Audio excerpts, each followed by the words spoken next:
They say you find out who someone really is in a crisis. For Claire Westfield, that moment came when she woke up from life support to find a text message that would shatter everything. While she'd been dying, while doctors fought to save her and her unborn baby, her husband had been planning something unthinkable, a text message, a model with millions of followers, and bank accounts emptied while Claire was unconscious. But that was just the beginning. Because what Marcus didn't know was that his biggest business rival had been watching, waiting. And when Marcus made his move, Jonathan Reed made his. This is the story of a woman who was left for dead and came back stronger than anyone imagined.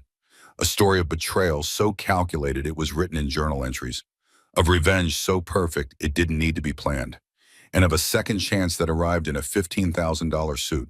By the end, you'll understand why sometimes the worst thing that happens to you becomes the best thing that ever happened. Stay with me, because this story has twists you won't see coming, and an ending that proves the best revenge isn't destruction, it's living well. The flatline alarm screamed through the intensive care unit, beeping, rushing footsteps, voices shouting medical terminology. Claire Westfield couldn't understand. Her eyes fluttered open to blinding white lights. Everything hurt. Her chest, her head, her entire body felt like it had been torn apart and hastily stitched back together. She tried to move her hand. It was heavy, so heavy, but she managed to slide it across the thin hospital blanket to her swollen belly. 8 months pregnant. The baby kicked, weak, barely there, but present. "Mrs. Westfield, can you hear me?" A woman's face appeared above her. Dark hair pulled back, concerned brown eyes, a white coat. "I'm Dr. Patricia Morrison. You're in the intensive care unit at San Francisco General. You had a placental abruption. We almost lost you both." Claire's throat burned, raw, like someone had scraped it with sandpaper. She tried to speak. Nothing came out except a horrible rasping sound. "Don't try to talk yet," Dr. Morrison said gently. "You had a breathing tube. Your throat will be sore for a few days." Claire's hand kept moving across her belly, searching. Her daughter was still there, still alive, still fighting. But where was Marcus? Where was her husband? Her eyes darted around the room. Machines, monitors, IV poles, medical equipment she couldn't name. But no Marcus, no flowers, no cards, no sign that anyone had been here at all. "You've been unconscious for 18 hours, Dr. Morrison continued. She was checking monitors, adjusting something on the IV line. "The paramedics brought you in yesterday afternoon. You collapsed at the art gallery where you work. One of your colleagues called 911. Yesterday afternoon," Claire tried to remember. She'd been hanging a new exhibit, contemporary sculpture. She'd felt dizzy, reached for the wall, then nothing. A young nurse appeared at her bedside. Kind eyes, name tag reading Lydia. She held out Claire's phone. "This was in your purse. It kept buzzing. I thought you might want it." Claire took the phone with shaking hands. The screen lit up. 3 missed calls from Grace. 17 missed calls from a number she didn't recognize. And 1 text message from Marcus, sent 4 hours ago, while she was dying. Her finger hovered over the message. She knew. Somehow she already knew. The way you know the floor is about to drop out from under you. The way you know your life is about to shatter into pieces you'll never put back together quite right. She opened the message. "Claire, I can't do this anymore. I'm leaving. Sienna and I are together now. My lawyer will contact you about the divorce. I've moved my things out. Don't try to reach me." The words blurred, came back into focus, blurred again. The monitors started screaming. Not the flat line, her heart rate, spiking, racing, 200 beats per minute, 210. "Mrs. Westfield," Dr. Morrison grabbed her shoulders. "You need to breathe, deep breaths, in through your nose, out through your mouth. Your heart rate is dangerous. You need to stay calm for the baby." But Claire couldn't breathe, couldn't think, couldn't process what she was reading. He left her. Marcus left her. While she was dying, while their daughter was dying inside her, while she was unconscious and helpless and fighting for both their lives. For someone named Sienna. "Who is Sienna?" The words came out as a croak. Her throat protested every syllable. The nurse, Lydia, exchanged a look with Dr. Morrison. The kind of look medical professionals gave each other when they know something terrible and don't want to be the ones to say it. I don't know, honey, Lydia said softly, but maybe you should wait to deal with this until you are stronger. Tell me, Dr. Morrison sighed. One of the other doctors recognized your name from the news websites. There are photos. Your husband, with a woman, on a beach somewhere tropical. The photos were posted about 6 hours ago. 6 hours ago. 2 hours after he sent the text message ending their marriage. 2 hours after he abandoned his dying wife and unborn child. He was on a beach with a woman named Sienna, probably drinking something with an umbrella in it, probably laughing, probably celebrating his freedom. I need to see. Claire's voice was stronger now. Rage did that, gave you strength when you thought you had none left. Lydia pulled out her own phone, opened Instagram, typed something, turned the screen toward Claire. Sienna Vale, verified account, 2.3 million followers. The profile picture showed a woman who looked like she'd been assembled in a laboratory by scientists trying to create the perfect human specimen. Long blonde hair, perfect tan, and possibly white teeth.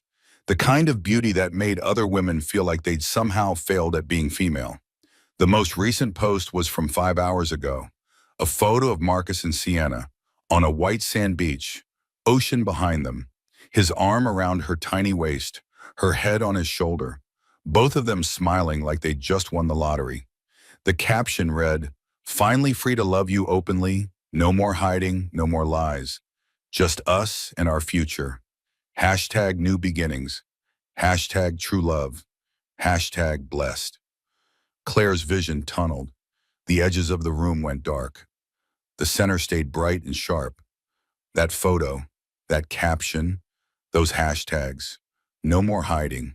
He'd been hiding. For how long?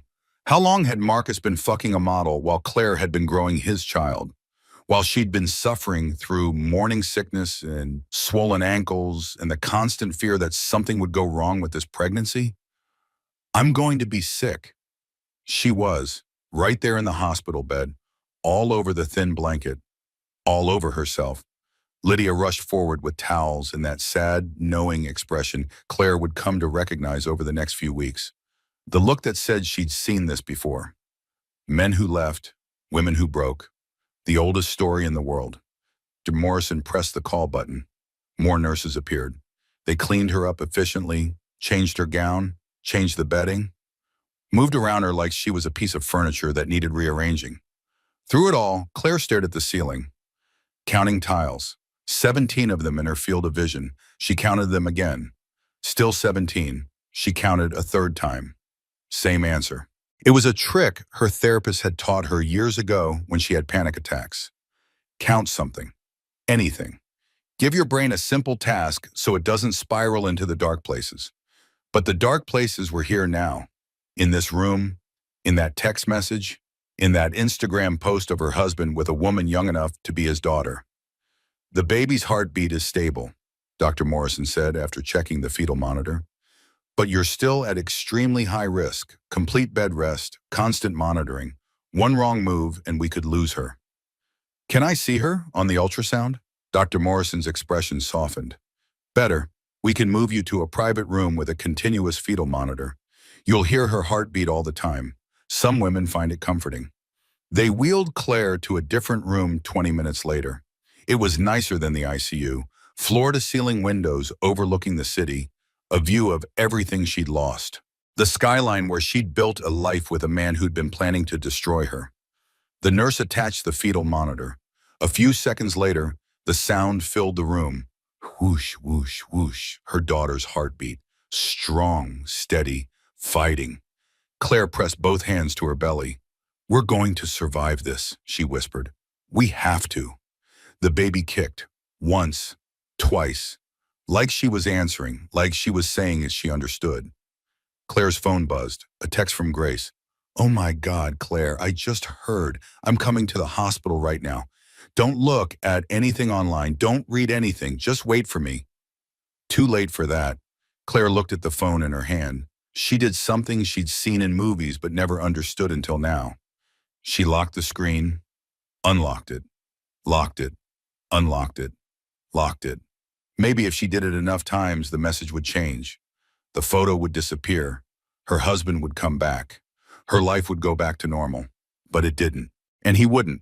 And she never would. She locked the phone one more time and set it on the bedside table. The whoosh, whoosh, whoosh of her daughter's heartbeat filled the silence. Outside the window, the sun was setting over San Francisco. The sky turned orange and pink and purple. Beautiful. Indifferent. The world kept turning even when yours stopped. Grace burst through the door 45 minutes later. Her face was blotchy from crying. Mascara streaked down her cheeks. She'd clearly driven straight from wherever she was without bothering to fix her makeup or hair. "Oh my God!" Grace stopped in the doorway, took in Claire in the hospital bed, the monitors, the IV, the fetal heartbeat echoing through the room. "Oh my, Claire!" "You knew." Claire's voice was flat, empty. All the emotion had drained out somewhere between the text message and now. Grace's face crumbled. "I found out yesterday morning." Vincent let it slip at the Barnardy opening. "I was trying to figure out how to tell you. Then you collapsed and I thought, I can't tell her this while she's in the hospital. I thought I had time." "How long?" "Claire, I don't think. How long has my husband been fucking a model, while I've been growing his child?" The words tasted like poison, like truth, like the end of everything. Grace walked to the bed, sat on the edge carefully, avoiding the wires and tubes. She took Claire's hand. 6 months, maybe longer. "I'm so sorry. I wanted to tell you, but I didn't have proof until Vincent got drunk and started talking about how Marcus was finally happy again." 6 months. Claire was 3 months pregnant when it started, just beginning to show, just starting to glow with that pregnancy radiance everyone talks about, just starting to feel like maybe this was real. Maybe she was going to be a mother. Maybe they were going to be a family. Apparently, Marcus preferred a different kind of glow, the Instagram filter kind, the 2.3 million followers kind. Where is he now? Claire already knew, but she needed to hear it, needed someone else to confirm that, yes, this was really happening. This wasn't a nightmare she'd wake up from. Grace pulled out her phone, opened Instagram, Sienna Vale's profile. She scrolled through the photos, beach photos, pool photos, sunset photos, all posted within the last 6 hours, all showing Marcus and Sienna, holding hands, kissing, looking at each other like they were the only two people in the world. One caption read, "The best part about finally being together, no more sneaking around, no more lies, just pure honest love." Another read, "He chose me, he chose us, he chose happiness. So proud of him for being brave enough to follow his heart." Claire's nails dug into her palms. The monitors beeped faster, her blood pressure rising, heart rate climbing. "Breathe," Grace said. "I know it's terrible. I know you want to scream or cry or throw something, but you need to stay calm, whatever, for her." She nodded at Claire's belly. "He chose happiness," Claire repeated. "Like I was his misery, like I was the thing preventing him from living his best life." "He's a narcissistic asshole," Grace said bluntly. "This isn't about you. This is about him being broken inside. This is about him needing constant validation from younger women because he can't handle aging. This is about him being too cowardly to be an actual partner and father." "But why now? Why did he wait until I was dying?" Grace was quiet for a long moment. When she spoke, her voice was hard, cold. "Because he's not just a narcissist. He's calculated. He knew you couldn't fight back from a hospital bed. He knew you'd be too weak to stop him from taking whatever he wanted. He used your medical crisis as cover." The words settled over Claire like a blanket of ice. Cold, heavy, suffocating. Marcus didn't leave her in a moment of panic. He didn't have a breakdown. He didn't make a mistake. He planned this, orchestrated it, waited for the perfect moment. And when that moment came, when she was unconscious and dying, he struck. "I'm not crazy," Claire said quietly. "This was planned. All of it." "You're not crazy," Grace confirmed. "You're the victim of someone who should be studied by psychologists as an example of how not to be a human being." They sat in silence for a while, the fetal monitor whooshing, the machines beeping, the sun finishing its descent below the horizon. Darkness settling over the city. Finally, Grace spoke again. There's something else you should know about the money. What about the money? Wait, your joint bank accounts. I logged into your account from your phone. I'm sorry. I know that's invasive, but I needed to check. Grace's hands were shaking. He emptied them yesterday morning while you were unconscious. He withdrew everything and transferred it to an account in just his name. The room tilted. Claire grabbed the bed rail to steady herself, even though she was already lying down. How much? $187,000. The number hit like a physical blow. That was their savings, their emergency fund, the money they'd been putting aside for the baby, for Claire's maternity leave, for the life they were supposed to build together. Gone. Can he do that? Legally? Grace's expression answered before her words did. I don't know, but apparently he did it anyway. There are laws about this kind of thing, but they take time to enforce. Time he's counting on. Claire closed her eyes. Behind her eyelids, she saw Marcus's face, the way he'd kissed her goodbye before she left for the gallery yesterday morning, the way he'd put his hand on her belly and said, "Take care of our girl." He'd already planned to leave, already withdrawn the money, already packed his bags, and he'd kissed her, touched her stomach, lied to her face one more time. I need a lawyer, Claire said. I know someone, Grace replied immediately. She's expensive, like really expensive, but she's the best divorce attorney in the city. She doesn't lose. I can't afford the best at anything. He took our money. Let me worry about that. I'll figure something out. Grace squeezed her hand. Right now, you need to focus on keeping yourself and the baby alive. Everything else, we'll handle. But as Grace left that night and the hospital room fell silent, except for the whoosh, whoosh, whoosh of the fetal monitor, Claire knew that nothing would ever be handled again. Her life as she knew it was over.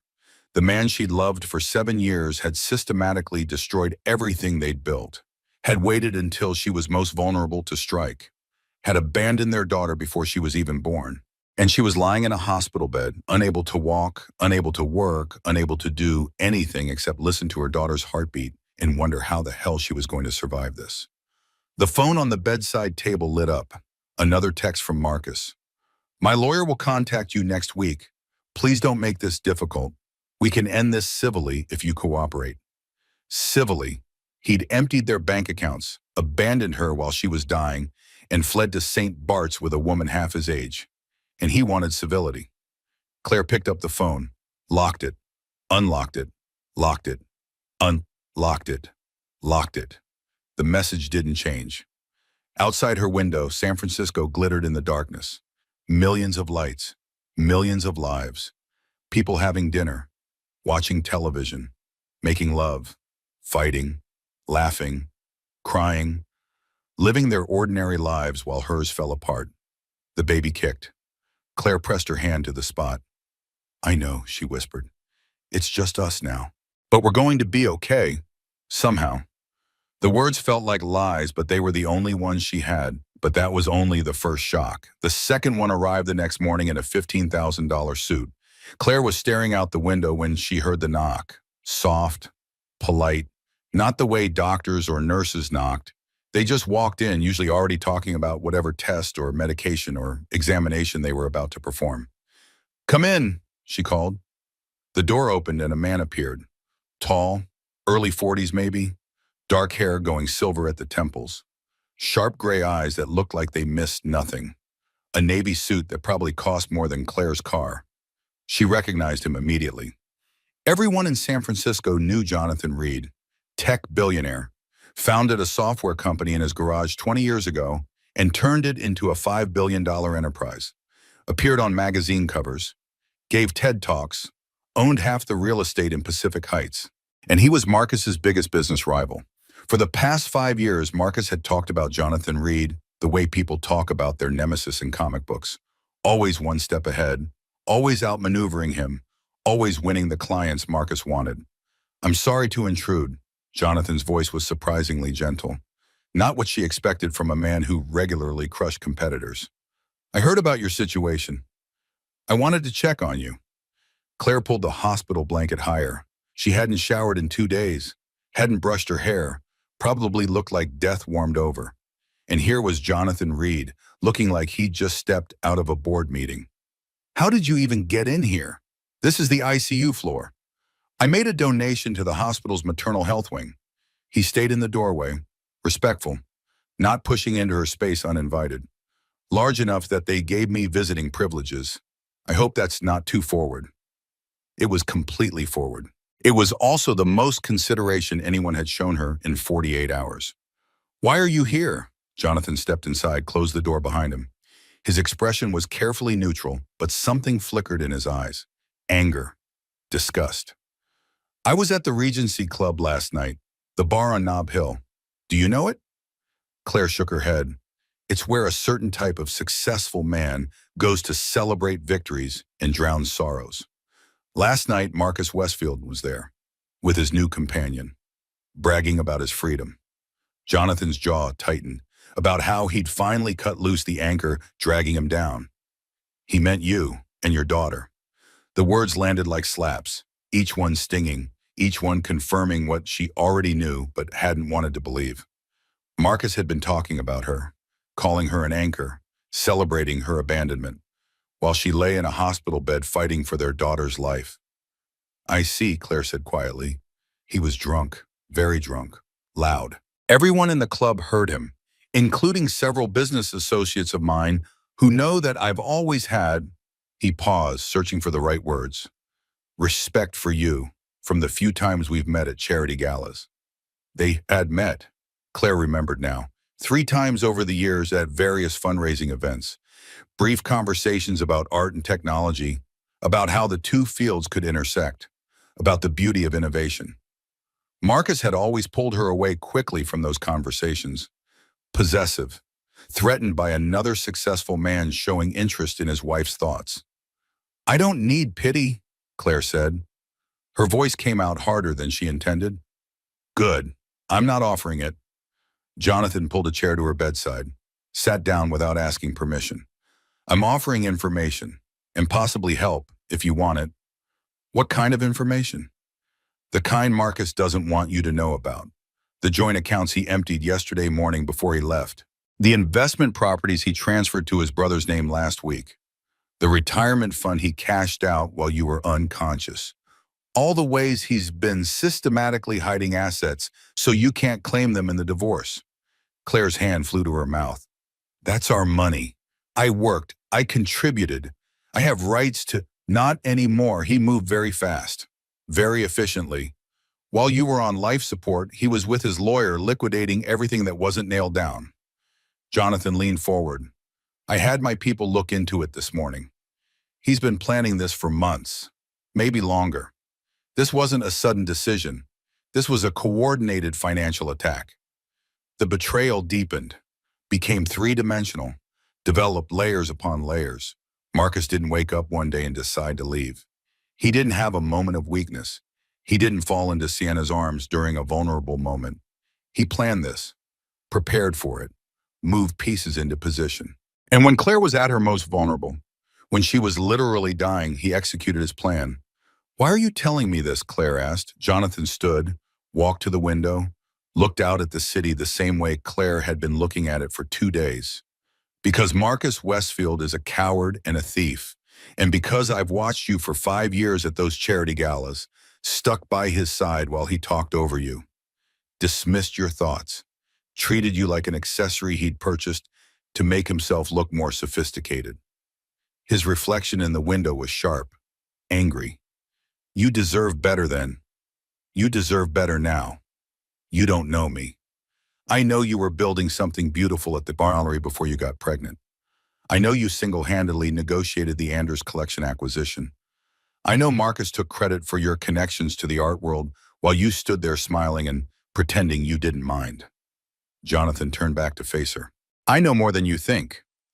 Claire's heart did something strange. A flutter that had nothing to do with fear or anxiety. Something else. Something she couldn't quite name. What kind of help are you offering? The best divorce attorney in the state, already on retainer for you. She can have injunctions filed by tomorrow morning freezing whatever assets Marcus hasn't managed to hide yet. He pulled a business card from his pocket, walked to her bedside, placed it on the table. Her name is Rebecca Crawford. She doesn't lose. Ever. Claire picked up the card. Heavy stock, embossed lettering, an address in the financial district where only the most expensive lawyers had offices. I can't afford this. You're not paying, I am. Why? The question hung in the air between them. Jonathan was quiet for a long moment, the kind of silence that meant he was deciding how much truth to tell. Finally, he spoke. Because 3 years ago, Marcus Westfield stole proprietary code from my company, gutted a project we'd worked on for 2 years, cost us millions in development time. I couldn't prove it in court. His team covered their tracks too well. But I knew. He knew I knew. Jonathan's voice was steel. He destroyed something I built. Now he's destroyed you. The difference is you can still be saved. The room tilted slightly. This wasn't about charity. This wasn't about kindness. This was about revenge. And Claire should care about that, should be worried about being a pawn in someone else's game, should question his motivations and protect herself from being used.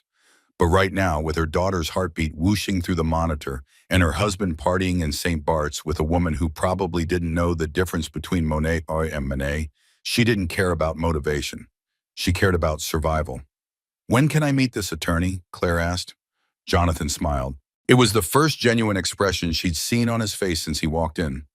She's outside in the waiting room. I told her to give me 10 minutes to explain the situation. She's probably timing it on her watch right now. You were that confident I'd say yes? No, I was that hopeful. He walked to the door, opened it, nodded to someone in the hallway. Come meet the woman who's going to destroy Marcus Westfield's life. Rebecca Crawford walked in like a weapon disguised as a woman. Sharp black suit, designer heels that clicked against the floor with authority, hair pulled back so tight it looked painful, eyes that assessed Claire in about 3 seconds and apparently found her satisfactory. Mrs. Westfield, she said. No warmth, no sympathy, just business. I'm Rebecca Crawford. Jonathan has briefed me on the basics of your situation. I need to ask you some questions. Some of them will be invasive. Some will be painful. All of them are necessary. Can you handle that? Claire liked her immediately. No coddling, no false promises, no pretending this was going to be anything other than a war. Yes, Claire said. Good. Rebecca set a leather briefcase on the chair Jonathan had vacated, pulled out a tablet and a file folder. Let's start with the damage assessment. How many joint accounts do you have with Marcus? 4, 1 checking, 1 savings, 2 investment accounts. Balances as of last week? Claire's voice shook slightly. $312,000 combined. Rebecca typed without reaction, like that much money being stolen was just another Tuesday. Property? The house. We bought it 2 years ago, both our names on the deed. Mortgage? We owe $400,000. Cars? His Mercedes, my Range Rover, both leased. Retirement accounts? His 401k through the law firm, my IRA from the gallery, combined maybe $200,000. Rebecca's fingers flew across the screen. She pulled up documents, bank statements, property records, things Claire didn't know lawyers could access so quickly. Here's what we know so far, Rebecca said. Your joint checking and savings accounts were emptied 3 days ago. $187,000 withdrawn in a single transaction, transferred to an account in your husband's name, only at a different bank. Claire felt the air leave her lungs. Grace had said it was bad, but hearing it confirmed by a lawyer made it real, made it permanent. That can't be legal, she whispered.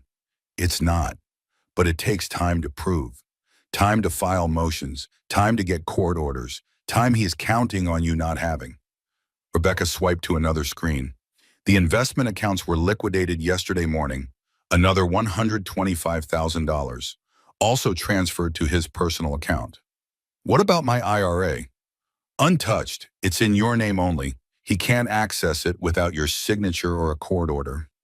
Rebecca looked up, sharp, assessing. Did you sign anything recently? Any documents Marcus said were about insurance or beneficiaries or updating your estate planning? Claire's blood ran cold, actual ice in her veins. Last month, she said slowly, he said we needed to update our life insurance policies after the pregnancy. Make sure everything was in order in case something happened. I signed 3 forms. Didn't read them. I was tired. The baby kept kicking. I just wanted to go to bed. Damn it, Rebecca said it like a professional diagnosis. Not angry, just disappointed that her job just got harder.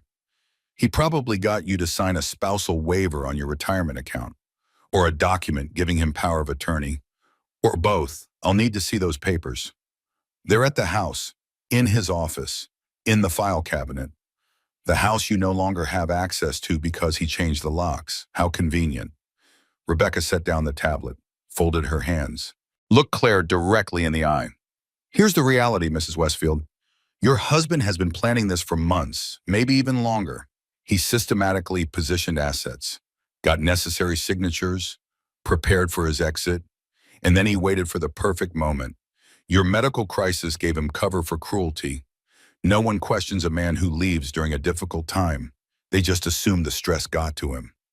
Claire's hands were shaking. She pressed them flat against the hospital blanket, tried to stop the trembling. Failed. What about the house? We'll fight for it, but here's the problem. You're not working right now. You can't pay the mortgage alone. He'll argue you should sell and split the proceeds, which sounds fair, except he's hidden assets. So when you split proceeds 50-50, you're actually getting maybe 30% of what you're entitled to. So I lose. Not if I have anything to say about it. Rebecca's smile was sharp, predatory. The good news is we can move fast. I'm filing an emergency motion this afternoon for temporary orders. We'll freeze what we can, get you temporary spousal support, start discovery on hidden assets. Make his life very uncomfortable very quickly. How long will this take? To get temporary orders? Maybe a week if the judge is sympathetic. For the full divorce? 6 months to a year. Longer if he fights dirty. Rebecca paused. And he will fight dirty. Men like your husband always do. They can't handle losing. Grace, who'd been standing quietly in the corner during this entire conversation, finally spoke. What about the baby? Child support? Rebecca's smile got wider, sharper. That's our nuclear option. California has very specific guidelines for child support, based on income percentage. Marcus makes, she checked her notes, $375,000 a year as a senior partner. His child support obligation will be roughly $6,000 per month. He'll never pay that, Claire said. He doesn't have a choice, unless he wants his wages garnished, his bank accounts levied, his professional reputation destroyed when every judge in the county knows he's a deadbeat dad. Rebecca started packing up her tablet. Here's what I need from you. Every document you can remember signing in the last year. Every financial statement. Every email or text message where Marcus discussed money. Every receipt for joint purchases. Everything. It's all at the house. Then we go to the house. Rebecca stood, brushed imaginary lint from her immaculate suit. Jonathan already arranged access. I'll meet with the property manager tomorrow morning. Marcus changed the locks, but he can't legally keep you from joint property. Yet. After Rebecca left, promising to file emergency motions immediately, Claire sat in the hospital bed feeling like she'd just been through a tornado. Her marriage was ending. Her life was being dissected by strangers. Her future was a spreadsheet on a lawyer's tablet. I need to use the bathroom, she told Grace. Grace called Nurse Lydia, who helped Claire out of bed. Walking was hard. Her legs felt like jelly. The IV pole rolled beside her, the fetal monitor temporarily disconnected. She made it to the bathroom, sat on the edge of the tub instead of using the toilet. Just sat there, fully clothed in her hospital gown. The tile was cold beneath on her. The fluorescent light hummed. Somewhere down the hall, another monitor beeped. She pressed both hands to her belly. I'm sorry, she whispered to her daughter. I'm so sorry I chose wrong. I'm sorry you'll be born into this mess. I'm sorry your father is a coward who planned to abandon you before you even took your first breath. The baby kicked. Once. Twice. 3 times. Strong kicks. Angry kicks, maybe. Or maybe kicks that said, we're still here. We're still fighting. We're not giving up. Claire finally stood, splashed cold water on her face, looked at herself in the mirror. She looked terrible, pale, exhausted, broken, but alive. Still alive. She returned to bed. Lydia reconnected the fetal monitor. The whoosh, whoosh, whoosh filled the room again. That evening, Jonathan returned. He brought food from Bella Vista, the Italian place on Montgomery Street, the one Claire had mentioned once 3 years ago at a charity gala. The one where she'd told Jonathan about their penne arrabbiata with just enough red pepper to taste the heat without overwhelming the dish. He remembered. Marcus never remembered her food preferences, never remembered anything she said unless it directly benefited him. You didn't have to do this, Claire said, as Jonathan set up containers on the rolling tray table. I know I didn't have to. I wanted to. He pulled the chair close to her bed, sat down. How are you feeling? Like my entire life just exploded and I'm standing in the wreckage trying to figure out which pieces are worth keeping. That's actually a very accurate description of divorce. Jonathan opened the pasta container. The smell made Claire's stomach rumble. She hadn't eaten since before the collapse. Rebecca is good, the best. If anyone can protect you, it's her. Why are you doing this? The question came out as a whisper. Really doing this, not the revenge story about Marcus stealing your code. The real reason. Jonathan was quiet for a long moment. He stared at the food without seeing it. When he finally spoke, his voice was different, softer, more vulnerable. When I was 28 years old, I watched my mother die alone in a hospital room. He didn't look at Claire, kept his eyes on the pasta container. My father had left her 6 months earlier, for his secretary, the most cliché story imaginable. He didn't visit once during her chemo, not during the bad days, not during the final days, not even to say goodbye.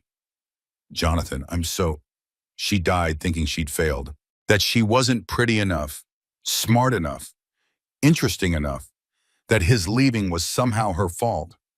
His voice was steady, but his hands weren't. They were clenched into fists on his knees. I was there when she took her last breath. She looked at me and said, I'm sorry I wasn't enough for him. I'm sorry I wasn't what he needed. Claire's throat closed. Tears burned behind her eyes. I swore that day that if I ever had the means, the power, the resources to stop that from happening to someone else, I would use them. He finally looked at her. His eyes were wet. I have the means now. Let me use them. This isn't charity, Claire said. Not a question, a statement. No, it's justice. He stood, moved to the window, stared out at the city lights. And maybe a little bit of redemption for not being able to save my mother, for letting her die believing she wasn't enough. They ate in comfortable silence after that. The pasta was perfect, the red pepper flakes just right. A small thing, but in this moment it felt enormous. As Jonathan was leaving, he paused at the door. Marcus made the biggest mistake of his life, he said quietly. Not just morally, strategically. He made an enemy of me, and I don't lose. After he left, Claire lay in the dark hospital room listening to her daughter's heartbeat. For the first time since waking up in the ICU, she felt something other than despair. She felt hope, dangerous, fragile, terrifying hope, but hope nonetheless. Rebecca Crawford walked in like a weapon in heels, and she was ready to draw blood. Claire had been in the hospital for 3 days now. 3 days of monitoring, 3 days of bed rest, 3 days of watching her world burn down around her while she lay helpless in a hospital bed. Rebecca arrived at 8 in the morning, carrying 3 file boxes. Good news and bad news, she said, setting the boxes on the empty chair. Good news, I got the emergency temporary orders. As of yesterday afternoon, Marcus cannot access any remaining joint accounts without court approval. He also owes you temporary spousal support of $5,000 per month, starting immediately. What's the bad news? Everything else. Rebecca opened the first box, pulled out file folders, bank statements, documents Claire had never seen before. I went to the house yesterday. The property manager let me in. Marcus wasn't there. Probably still in St. Bart's living his best life. What did you find? His entire financial history for the past 7 years. The man kept meticulous records, which is good for us, bad for him. Rebecca pulled out a leather-bound journal. Also this, his personal diary. Apparently your husband fancied himself some kind of philosopher. Claire's hands shook as she took the journal. Brown leather, expensive, the kind of thing Marcus would buy because it made him feel important. She opened to a random page dated 6 months ago. March 14th. Claire asked about my day again. Why does she care? It's exhausting pretending to be interested in her opinions about art galleries and dead painters. She doesn't understand business, doesn't understand ambition, doesn't understand that success requires sacrifice. Sometimes I wonder if I settled. The words punched the air from her lungs. She'd asked about his day because she cared, because she wanted to be a partner, because she thought that's what married people did. He'd found it exhausting. She flipped forward. June 2nd. Sienna gets it. She understands success, understands image, understands that life is about creating the perfect version of yourself for the world to see. Being with her feels like breathing. Being with Claire feels like drowning in mediocrity. June 2nd. Claire had been 4 months pregnant. They just finished painting the nursery. Marcus had kissed her belly and whispered to their daughter about all the adventures they'd have together. He'd written this 3 hours later. I can't read this. Claire shoved the journal at Rebecca. Her hands were shaking so badly she could barely hold it. I can't look at 7 years of my life and see how much he hated me the entire time. You need to read it, all of it. Rebecca's voice was clinical, professional, no sympathy, just facts. Because it's evidence, evidence of premeditation, evidence of systematic planning, evidence that this wasn't a sudden decision, but a calculated abandonment, time for maximum devastation. Grace, who'd been sitting quietly in the corner reading on her phone, looked up. How much is in there? 7 years of entries, not daily but frequent, enough to establish a pattern. Rebecca pulled out more documents. He also kept detailed financial records. Every account, every transaction, every asset, the man was meticulous. Well, that helps us, right? Grace asked. It would, except he also kept detailed plans for hiding those assets. Transfers to family members, shell corporations, accounts in his brother's name. He's been moving money for months. Rebecca spread documents across Claire's hospital bed. Look at this. 6 months ago, he transferred ownership of your rental property to his mother. 4 months ago, he moved stocks to an account held jointly with his brother. 3 months ago, he opened a new account at a different bank and started siphoning money there. Claire stared at the papers. Numbers, dates, her signature on documents she didn't remember signing. He forged my signature. On at least 12 documents that I found, maybe more. Rebecca pointed to one paper. See this? Transfer of deed for the rental property? That's not your signature. It's close, but the loop on the L is wrong, and you dot your I's with circles. This doesn't. Claire felt sick, actually physically ill. Can we prove that? We can try, but forgery cases are hard. We'd need a handwriting expert. Cost thousands of dollars. Take months. Rebecca organized the papers into neat piles. But we don't need to prove forgery to prove he's an asshole. We just need to show the pattern. Show he systematically hid assets while you were pregnant and dependent. Show he planned this abandonment while pretending everything was fine. Grace stood up and moved closer to the bed, looked at the documents. What's this one? Rebecca's expression went dark. Actually dark, like a storm cloud passing over her face. That's a life insurance policy. $2 million, taken out 3 months ago. The insured is Claire. The beneficiary is Marcus. The room went silent except for the beeping of machines and the whoosh, whoosh, whoosh of the fetal monitor. He took out life insurance on me? Claire's voice sounded strange, distant, like someone else was speaking. $2 million. Specifically naming your high-risk pregnancy as a pre-existing condition he acknowledged and accepted. Rebecca handed Claire the policy. Look at the date, March 3rd. You were 3 months pregnant, just diagnosed with the placental abnormality that made this pregnancy high risk. Claire looked at the policy, the numbers blurred, came back into focus, blurred again. Marcus had bet on her dying, had seen her high-risk pregnancy and thought, opportunity, had calculated how much money he'd make if she died during childbirth. Read his journal entry for that day, Rebecca said quietly. Claire didn't want to see what he'd written on the day he decided her death was worth $2 million. But she opened the journal anyway. found March 3rd. Took out life insurance on Claire today. 2 million if something happens during childbirth. Terrible thought, but practical. The pregnancy is high risk. The doctor said there's a 20% chance she won't survive delivery. If the worst happens, at least I'll be financially secure. Sienna and I could start our life together without money stress. The baby kicked, hard, like she knew. Like she understood that her father had been hoping they'd both die so he could collect insurance money and start fresh with his mistress. He wanted us dead, Claire whispered. Not just gone, dead. Grace made a sound like a wounded animal. Oh my God, Claire. Rebecca's expression was granite. This is attempted financial exploitation, maybe even criminal. We can use this. To do what? Prove my husband is a monster? I already know that. To destroy him in court, to make sure he never works as a lawyer again, to ensure you get every single penny you're entitled to and then some. Rebecca started organizing documents into folders. This changes everything. This isn't just a divorce. This is systematic financial abuse with potential criminal implications. Claire felt something shift inside her, something cold and hard settling into place where her heart used to be. The grief was still there, the hurt, the betrayal.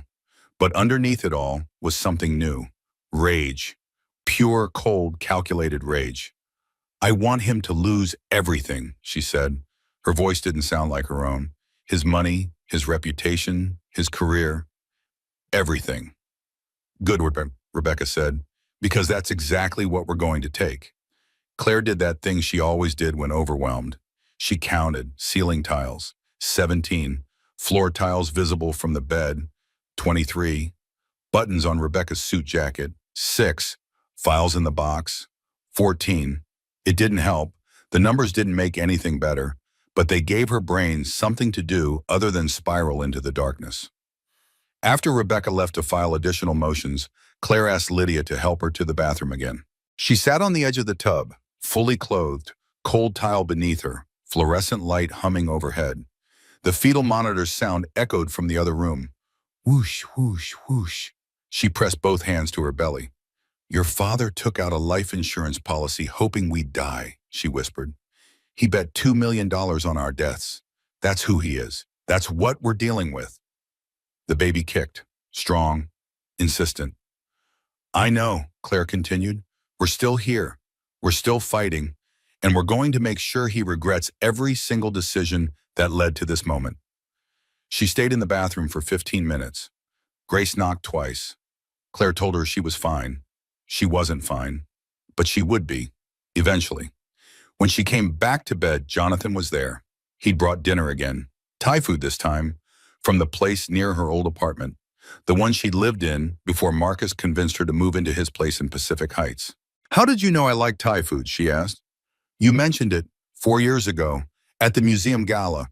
You said you missed the Thai place near your old apartment, but Marcus didn't like spicy food, so you never went anymore. 4 years. He remembered something she'd said 4 years ago. Marcus couldn't remember what she'd said 4 minutes ago. They ate in silence for a while. The pad thai was perfect. The right amount of peanuts, the right amount of lime. Small things, but right now, small things felt enormous.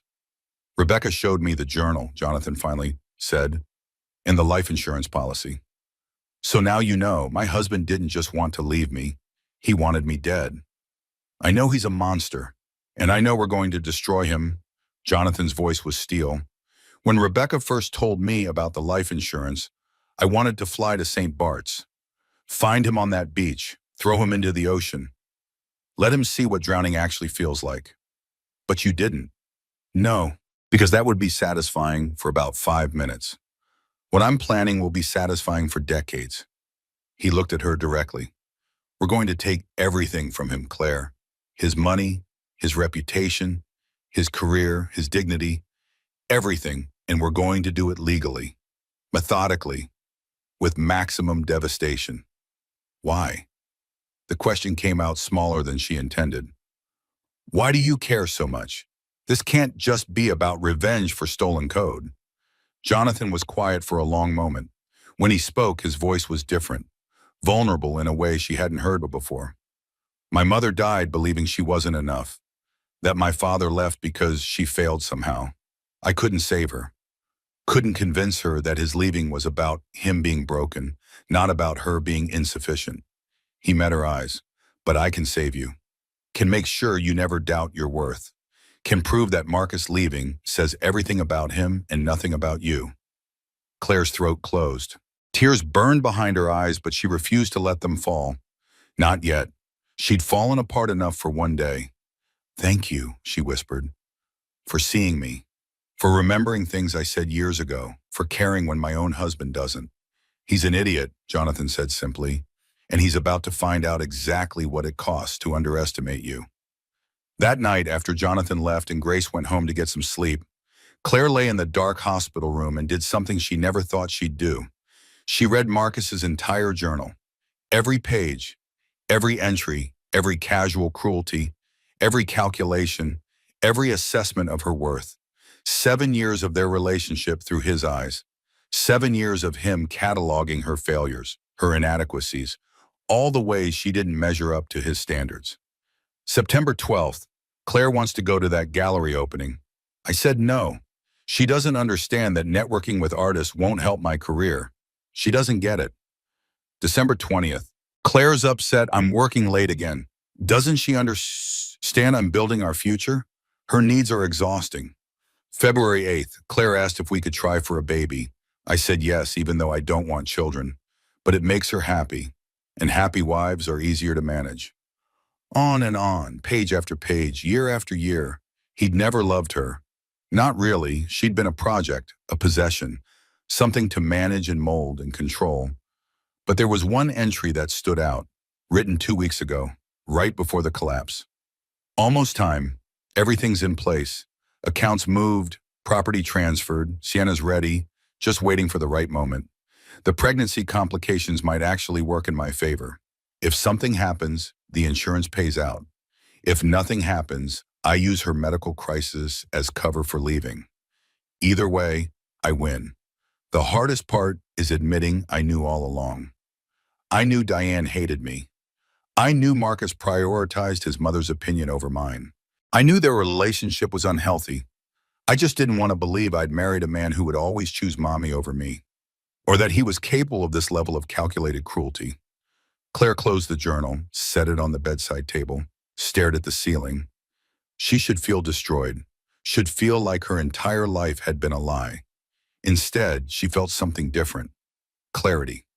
For 7 years, she'd twisted herself into knots trying to be enough for Marcus, trying to be smarter, prettier, more interesting, less needy, exhausting herself trying to be someone he could love. But he was never capable of loving anyone. He was only capable of using people. And now he'd made a fatal mistake. He'd left her alive. The house held more secrets than Claire realized. But first, she had to survive what everyone else discovered. Word spread fast in their social circle. By day 3 of Claire's hospital stay, the gossip machine was running at full capacity.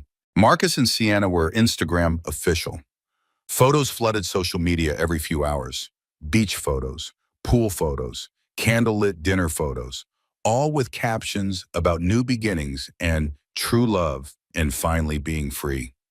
Claire's phone exploded with messages. Most were performative sympathy. I'm so sorry this happened to you. If you need anything, I'm here. Men are such trash. Empty words from people who would ghost her within a month, who would stop inviting her to dinner parties because divorced women made couples uncomfortable, who would slowly fade from her life like she'd never existed. But some messages cut deeper. Diane Westfield sent a group text to Marcus's entire family at 9 in the morning on day 4. I want everyone to know that I fully support my son's decision to pursue happiness. That girl trapped him with a pregnancy, trying to secure her financial future. Now he's finally free to find real love with someone who actually understands him. Sienna is a breath of fresh air after years of Claire's manipulative behavior. We welcome her to the family with open arms. That girl, as if Claire was a stranger, a gold digger, a conniving woman who'd trapped Marcus with a pregnancy. Never mind that Marcus had begged her to start trying for a baby. Never mind that he'd been the one pushing for it. Never mind that she'd wanted to wait another year. Grace saw Claire reading the message, grabbed the phone out of her hands. Don't give her that power. Grace deleted the message, blocked Diane's number. She's protecting her precious boy's reputation. Classic narcissist mother move. She knows what he did is inexcusable, so she's rewriting history to make you the villain. She called me a gold digger who trapped her son with a pregnancy. She's a delusional woman who raised a sociopath and refuses to admit she failed as a parent. Grace sat on the edge of the bed. Let me tell you something about Diane Westfield. I've been photographing her charity events for 3 years. I've watched her. She's never happy unless she's the center of attention. Marcus learned everything he knows about manipulation from her. But everyone will believe her. His family, his friends, everyone in our social circle. Let them. The people who matter will see through it. The rest don't deserve you anyway. Grace pulled up a different message. Look at this. It's from Kathleen Chen. She was at your wedding. The message read, I saw Diane's text. Ignore her. Anyone with eyes could see Marcus was the one pushing for a baby. You're better off without him and his toxic mother. If you need anything, real anything, call me. Small kindness, but in this moment it felt enormous. Other messages came in throughout the day. Some genuine, some nosy, some from people Claire hadn't heard from in years suddenly wanting details. But the worst came that afternoon. A video. Someone at the Regency Club had recorded Marcus's drunken celebration and sold it to a gossip blog, because apparently nothing was sacred when there was money to be made from humiliation. Grace tried to keep Claire from watching. Failed. The video was 90 seconds of pure venom. Marcus stood at the bar, drunk and grinning. Sienna draped on his arm like an expensive accessory. Several other men around him, laughing, egging him on. You want to know the truth? Marcus's voice was slurred, triumphant. I've been planning this for months, waiting for the perfect moment. The pregnancy was actually perfect timing. High risk, complications. She's emotional, completely dependent. She won't fight back. She'll just take whatever I offer and be grateful. Someone off camera laughed, asked about the baby. Marcus waved dismissively, his wedding ring still on his finger. I'll pay the court-ordered minimum, but I'm not playing daddy to a kid I never really wanted. Claire pushed for this baby. She said it was time. I went along with it to keep the peace, but now I'm free and I'm not looking back. The camera panned to Sienna. She giggled, kissed his cheek, looked directly at the camera. You're so brave for choosing your happiness over obligation. That takes real courage. The video ended. Claire stared at her phone screen.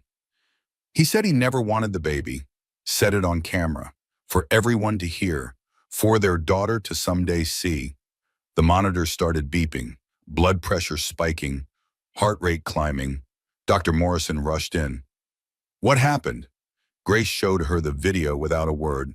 Dr. Morrison's face went from concerned to furious in about 3 seconds.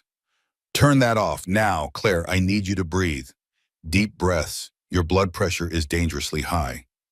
But Claire couldn't breathe, couldn't think past the words echoing in her head. A kid I never really wanted. Claire pushed for this baby. I'm not looking back. The internet exploded within an hour. The video went viral. 3 million views in 6 hours. 5 million by evening. Comments flooded in. Thousands upon thousands of them. I hope his daughter sees this someday and knows exactly what kind of man her father is. The wife is in the hospital D-ing and he's partying with a model? I hope karma destroys him. Someone find this Claire woman and tell her she dodged a bullet. He's absolute garbage. That model is almost as bad. Brave for choosing happiness. He abandoned his dying pregnant wife. You vapid idiot. I've seen some terrible things done on the internet, but this might be the worst. What kind of monster brags about abandoning his family? The comments went on and on. The video was shared by major news outlets, entertainment sites, parenting blogs, relationship advice pages. Marcus Westfield was trending, not for his legal prowess, not for his successful career. for being nominated as the worst human being on the internet today, which was really saying something. Grace pulled up the view count. 7.2 million views. It's everywhere. Twitter, Facebook, TikTok, Reddit, every major platform. Claire's hands were numb. Her face was numb. Her entire body felt disconnected from reality. I'm viral. I'm a meme. I'm the cautionary tale mothers will tell their daughters about choosing better partners. The hospital staff started treating her differently. They'd all seen the video. Everyone had seen the video. Their expressions shifted from professional sympathy to genuine outrage. Nurse Lydia brought lunch with shaking hands. If you need anything, anything at all, I know people. I can make his life very difficult. Even Dr. Morrison, usually so composed, looked furious during evening rounds. I've been practicing medicine for 23 years. I've never wanted to violate my Hippocratic oath more than I do right now. Well, don't, Claire said. Her voice was surprisingly steady. He's not worth your career. You're handling this with remarkable grace.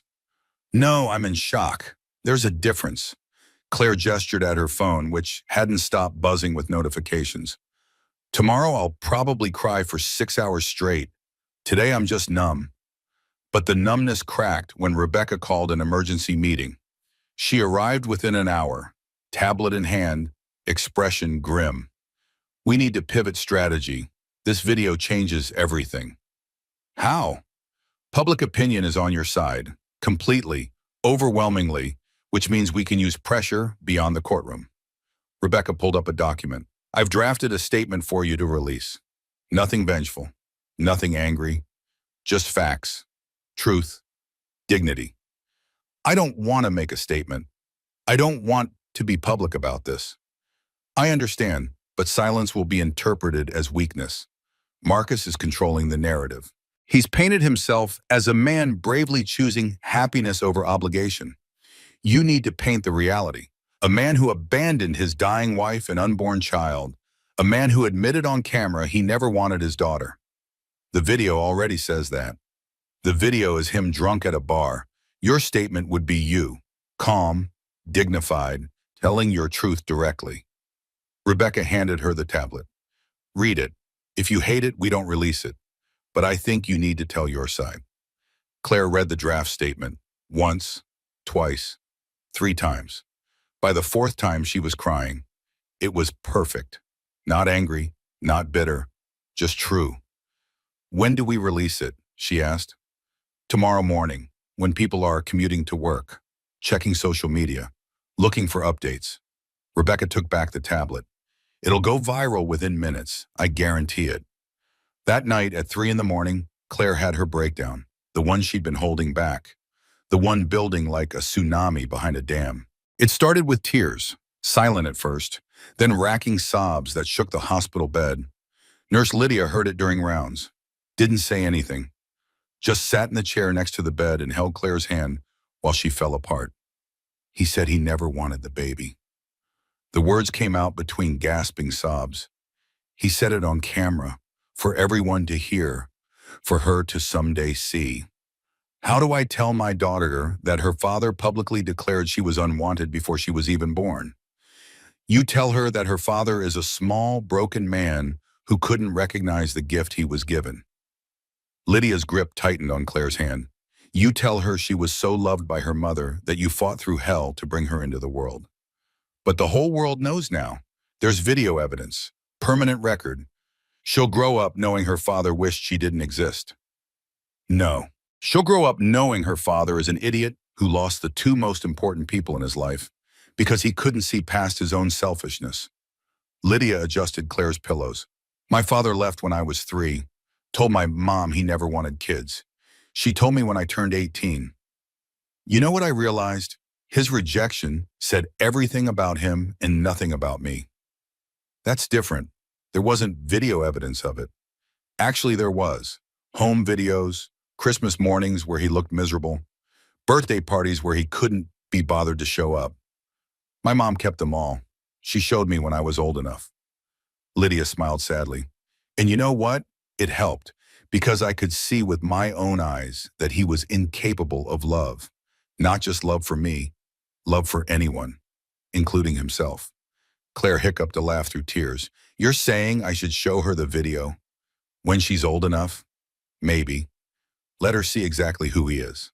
Take away any fantasy she might build about him being different, about him wanting her if only circumstances had been better. Lydia stood. Sometimes the truth is the kindest thing you can give someone, even when it hurts. Claire cried for another hour. Lydia sat with her the entire time, didn't try to stop the tears, didn't offer platitudes, just sat there, present, witnessing. Eventually the tears stopped. Exhaustion took over. Claire fell into a dreamless sleep, listening to her daughter's heartbeat. Whoosh, whoosh, whoosh, still there, still fighting, still alive. Tomorrow she'd release the statement. Tomorrow she'd tell her truth. Tomorrow she'd start fighting back. But tonight she let herself break. Because sometimes breaking is the only way to rebuild stronger. Claire's response was only 93 words, but they were 93 words that broke the internet. Rebecca arrived at dawn with the final draft and a plan. I kept it short, powerful, impossible to misconstrue. She handed Claire the tablet. Read it one more time. If you're comfortable, we release it in 15 minutes. Claire read the statement for the 10th time. Her hands were steady now. The crying was done. The breaking was complete. Now came the building back. The statement read, I'm Claire Westfield. 5 days ago, I nearly died from placental abruption while 8 months pregnant with my first child. While I was on life support fighting for our daughter's life, my husband sent a text message ending our marriage. He withdrew our joint funds, transferred marital assets, and flew to St. Bart's with his girlfriend. I don't have time for anger right now. I'm focused on surviving so my daughter has a mother. But I want to say this clearly. No woman deserves this. No child deserves a father who publicly declares them unwanted. And no man gets to claim bravery while abandoning responsibility. I will heal. My daughter will thrive.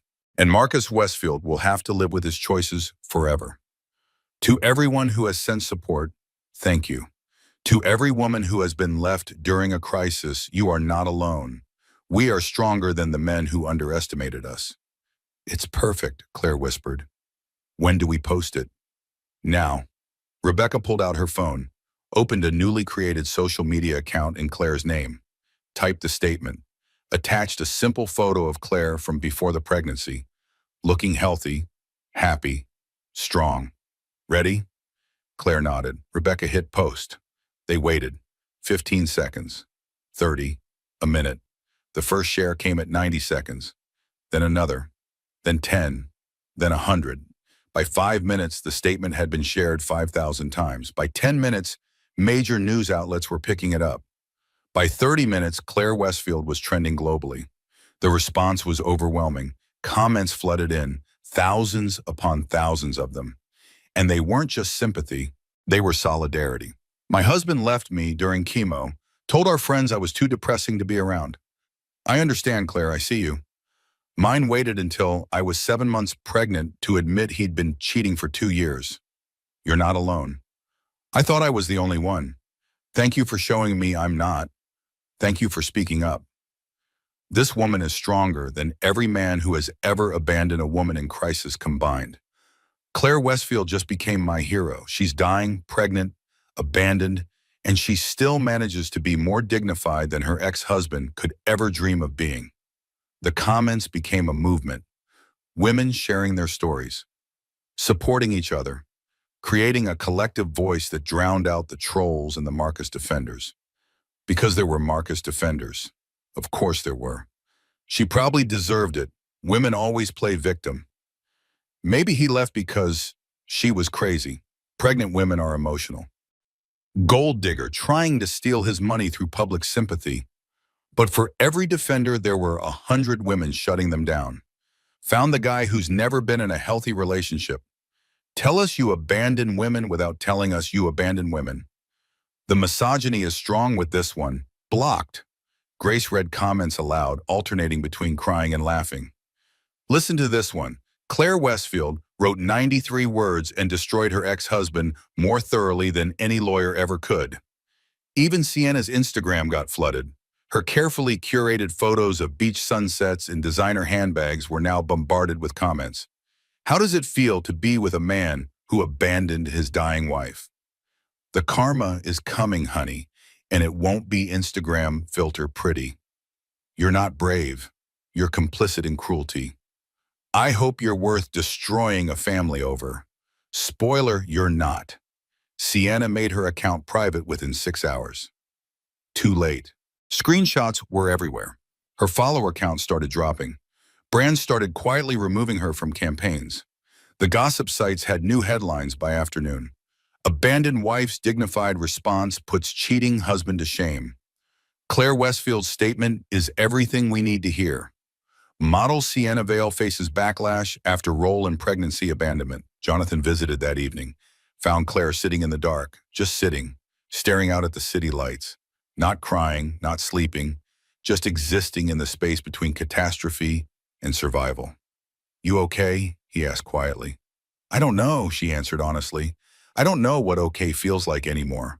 My normal was shattered. I'm building a new normal from pieces of the old one, but I don't know what shape it's supposed to take. He sat in the chair next to her bed, didn't offer platitudes, didn't try to fix anything. Just sat there. Sometimes silence is the most honest response. They sat like that for 20 minutes, just existing together. The fetal monitor whooshing, the city lights glittering through the window. Two people in the wreckage of different disasters, finding strange comfort in shared silence. Finally, Jonathan spoke. You're going to be okay. Not today. Maybe not tomorrow. But eventually. How do you know? Because you're still fighting, still showing up, still refusing to disappear quietly. He looked at her directly. Marcus thought he could discard you like you were nothing. You just proved you are everything. But Marcus responded to Claire's statement with characteristic arrogance. His lawyer released a counter-statement at 10 p.m. Mr. Westfield is saddened by his ex-wife's attempts to manipulate public opinion through social media. The truth is, their marriage had been over for years. He has every right to pursue happiness with someone who shares his values and vision for the future. So, Westfield's medical condition, while unfortunate, does not obligate Mr. Westfield to remain in an unhappy marriage.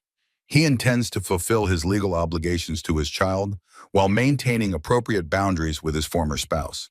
He asked for privacy during this difficult transition. The statement made everything worse for him. Comments exploded again. Their marriage was over for years, but he got her pregnant 8 months ago. Math isn't mathing. Appropriate boundaries from his newborn daughter? What does that even mean? Legal obligations? You mean the bare minimum? What a hero. Difficult transition? For who? The guy on a tropical beach or the woman fighting for her life?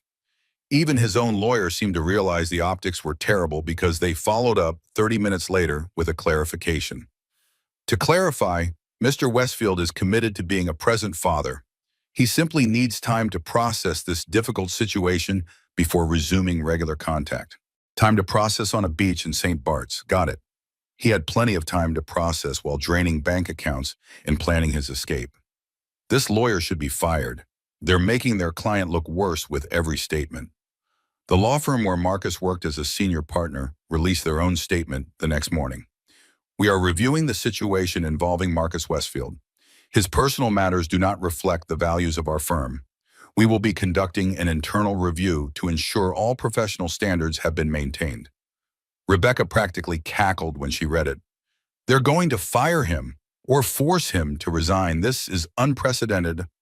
Why? Because family law is built on trust. Clients need to believe their lawyer will protect their interests, especially during vulnerable times like divorce or custody battles. Rebecca pulled up the firm's website. Look at their mission statement, dedicated to protecting families during life's most difficult transitions. A senior partner who publicly abandons his dying pregnant wife is a liability no firm can afford. Good, Claire said, and she meant it. I hope he loses everything. He will. We'll make sure of it. Rebecca pulled up her calendar. We have a court hearing in 3 days. Temporary orders. The judge will decide on temporary support, asset freezes, and preliminary custody arrangements. I'll be there. No, you won't. Doctor's orders. You're on complete bed rest. Rebecca held up a hand before Claire could argue. You'll appear via video conference. I already cleared it with the judge. She's allowing it given your medical condition. Dr. Morrison did her evening rounds and was not pleased with Claire's elevated blood pressure. Again. You need to find a way to release this stress. The baby is stable now, but your body is under enormous strain. How am I supposed to release stress? My husband abandoned me, stole our money, admitted on camera he never wanted our daughter, and is now on a beach somewhere living his best life. I know, and it's horrific, truly unconscionable. Dr. Morrison sat on the edge of the bed. But right now, your body is trying to grow a baby and fight a war. It can't do both. Something has to give. So what? I just accept what happened? Let it go? Forgive him? God, no. Never forgive him. He doesn't deserve forgiveness. Dr. Morrison's expression was fierce. But find a way to put the anger somewhere other than your body. Journal. Talk to friends. Scream into pillows. Whatever works, because right now your blood pressure is high enough to cause another placental abruption. If that happens, we'll lose the baby. Maybe you too. The words were a bucket of ice water, reality crashing back. Claire wasn't just fighting Marcus. She was fighting her own body, fighting to keep her daughter alive long enough to be born. Okay, she whispered, I'll try. That night, Grace brought her a journal. Plain leather. Nothing fancy. Dr. Morrison called me, said you need to start writing things down, getting them out of your head. I don't know what to write.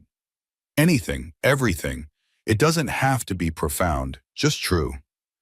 Grace set the journal on the bedside table. Write about how you're feeling, what you're thinking, what you want to say to Marcus but can't. After Grace left, Claire opened the journal, stared at the blank page. She wrote, I deserve better than this. I deserved a partner, not a predator. I deserved love, not calculation. I deserved honesty, not a 7-year con. And I definitely didn't deserve to have my pain turned into entertainment for strangers. But I'm grateful. Grateful that Marcus left before the baby was born. Grateful I found out who he really was before wasting more years. Grateful that my daughter will never know what it's like to have a father who pretends to love you while planning your destruction. We're going to be okay. Not today, not tomorrow, but someday. And that someday is worth fighting for. She fell asleep with the journal on her lap and her daughter's heartbeat filling the room. Whoosh, whoosh, whoosh, still here, still fighting, still refusing to give up. Tomorrow would bring new battles, but tonight they'd survived another day, and that was enough. But mercy wasn't the victory Claire needed. What happened next would change everything. 2 weeks passed, 14 days of monitoring, 14 days of bed rest, 14 days of watching Marcus's life continue on Instagram while hers remained frozen in a hospital room. The baby's heart rate stabilized, but Claire was still at high risk. Dr. Morrison extended bed rest indefinitely. No going home, no returning to normal life. Just hospital rooms and monitors and waiting. Marcus's lawyer filed a motion to delay all divorce proceedings until after the baby was born. Claimed his client couldn't negotiate properly while emotions were running high. Rebecca tore the motion apart in her written response. Opposing counsel's client managed to negotiate asset transfers, lease agreements, and international travel arrangements while his wife was unconscious.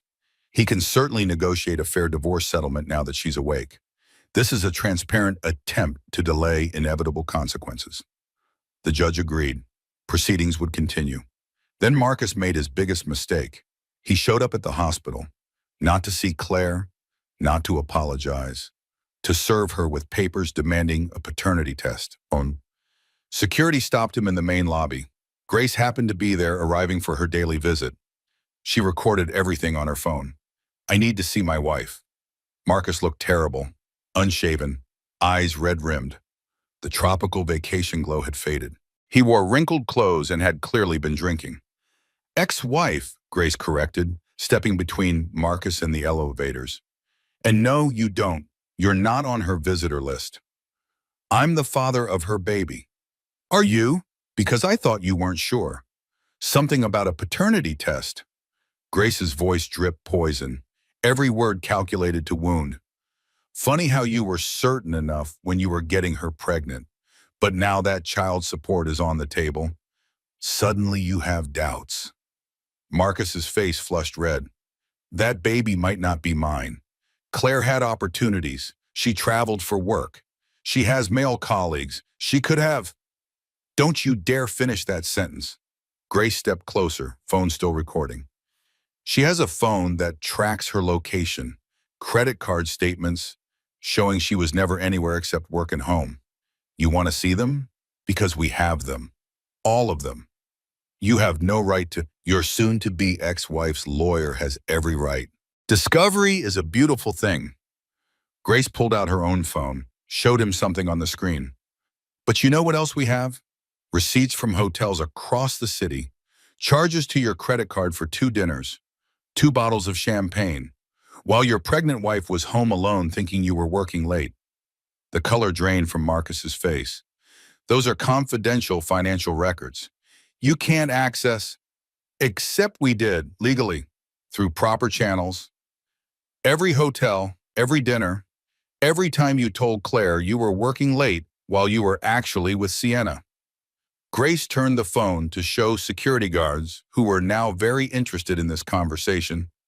We have 11 months of receipt.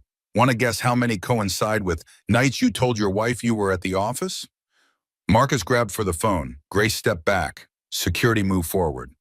Sir, you need to leave, one guard said firmly. I have a right to see my wife, to discuss our child. You have a right to contact her through your lawyer, which is what her lawyer told your lawyer yesterday. The guard gestured toward the door. Leave now or we'll call the police. Marcus looked at Grace, at the phone still recording, at the security guards closing in. He seemed to make a calculation. Decide retreat was better than arrest. Tell Claire this isn't over. Tell her I know that baby might not be mine. Tell her she's not getting a penny more than the law requires. I'll tell her you're a coward who can't face the consequences of your own actions, Grace said sweetly. Now get out of this hospital before I forget I'm a professional and show you exactly what women think of men who abandon their dying wives. Marcus left. The video was on social media within an hour. The gossip sites picked it up by evening. Cheating husband demands paternity test from wife he abandoned. Marcus Westfield shows up at hospital to serve dying wife with papers. New low, model's boyfriend accuses pregnant wife of cheating. Even his mother, Diane, released a statement. Weak, insufficient, but something. My son's behavior has become unrecognizable to me. I raised him to be better than this. I'm deeply disappointed. Too little, too late. But it was an acknowledgement that even his biggest offender couldn't justify this latest cruelty. Marcus withdrew the paternity demand 24 hours later. His lawyer claimed it was improperly advised during a moment of emotional stress. Rebecca laughed so hard she almost cried. Translation: every judge in the state is going to hate him, and he knows it. No family court judge will look kindly on a man who accused his dying wife of infidelity while offering zero evidence. But the stress took its toll on Claire. Her blood pressure spiked dangerously that night. The baby's heart rate became erratic. Alarms went off. Nurses rushed in. Dr. Morrison appeared within minutes. She checked monitors. Examined Claire. Made a decision. We're doing an emergency C-section. Right now, she's 36 weeks. That's viable. Premature, but viable. But if we wait any longer, we risk losing you both. Everything happened fast after that. Too fast. Claire was wheeled to pre-op. IV lines inserted. Monitors attached. Forms signed. She was terrified. Grace appeared out of nowhere, grabbed her hand. You're going to be fine. The baby's going to be fine. This is happening early, but it's happening. You're going to meet your daughter today. What if something goes wrong? Nothing's going to go wrong. You're too stubborn to die. Grace squeezed her hand. And your daughter is too stubborn to give up. She gets that from you. Jonathan appeared in the doorway. Claire had no idea how he got in there so fast, but he was there, present, real. I called him, Grace said. Figured you shouldn't be alone. I'm here, Jonathan said quietly. You're not alone. I'll be right here when you wake up. What if I don't wake up? You will. His voice was absolute certainty. No doubt, no hesitation. You're too stubborn not to. Your daughter needs you. Grace needs you. And despite everything, the world needs you. So you're going to wake up. Claire wanted to believe him, wanted to feel that certainty, but fear was overwhelming everything else. They wheeled her through the surgical doors. Jonathan and Grace disappeared from view. She was alone with doctors and nurses and bright lights. The C-section took 47 minutes. Claire was conscious but numb from the chest down. She felt tugging, pressure, pulling. Dr. Morrison's calm voice giving instructions. Then a sound that changed everything. A cry, tiny, absolutely furious at being born early. Her daughter's cry. "She's here," Dr. Morrison announced. 7 pounds, 3 ounces, 20 inches long. "She's perfect, Claire, absolutely perfect." They held her up for Claire to see. Just a glimpse. Tiny, red-faced, screaming, beautiful. Then they took her away to be examined, to make sure her lungs were strong enough, to check all the things they check with premature babies. Claire was stitched up, wheeled to recovery. Darkness pulled at the edges of her vision. She let it take her. When she woke up, Jonathan was there, exactly where he'd promised to be. "She's perfect," he told her immediately. 7 pounds, 3 ounces, 20 inches long, 10 fingers, 10 toes. Lungs are strong, heart is perfect. She's in the NICU for observation, but only as a precaution, standard for 36-weekers. "Can I see her?" "In about an hour, once you're stable. But she's fine, Claire. Your daughter is fine." Claire closed her eyes, felt tears leak from the corners. Relief, grief, joy, terror, every emotion at once. Her daughter was here, alive, real. No longer just kicks and heartbeats, but an actual person. And Marcus wasn't here to meet her. They brought Emma to her that evening, Emma, the name Claire had chosen months ago, the name she'd never discussed with Marcus because she knew he'd want something pretentious and aristocratic. Emma was tiny, impossibly tiny, wrapped in a hospital blanket with a little pink hat covering her head. Claire held her daughter for the first time and felt the final piece of her old life shatter completely. This wasn't Marcus's baby anymore. This wasn't their family. This was her daughter, her responsibility, her future. "Hi, baby girl." Claire touched Emma's impossibly small hand. Emma's fingers wrapped around her mother's finger. "I'm your mom, and I promise you, you will never doubt that you are wanted, you are loved, you are the best thing I've ever done." Emma opened her eyes, dark blue, unfocused but searching, like she was trying to figure out this strange new world. And Claire fell in love for the first time in her life. Real love, unconditional love, the kind that doesn't require performance or perfection or pretending to be someone you're not. Grace took photos. Jonathan watched from the doorway with an expression Claire couldn't quite read. Soft, vulnerable, like he was witnessing something sacred.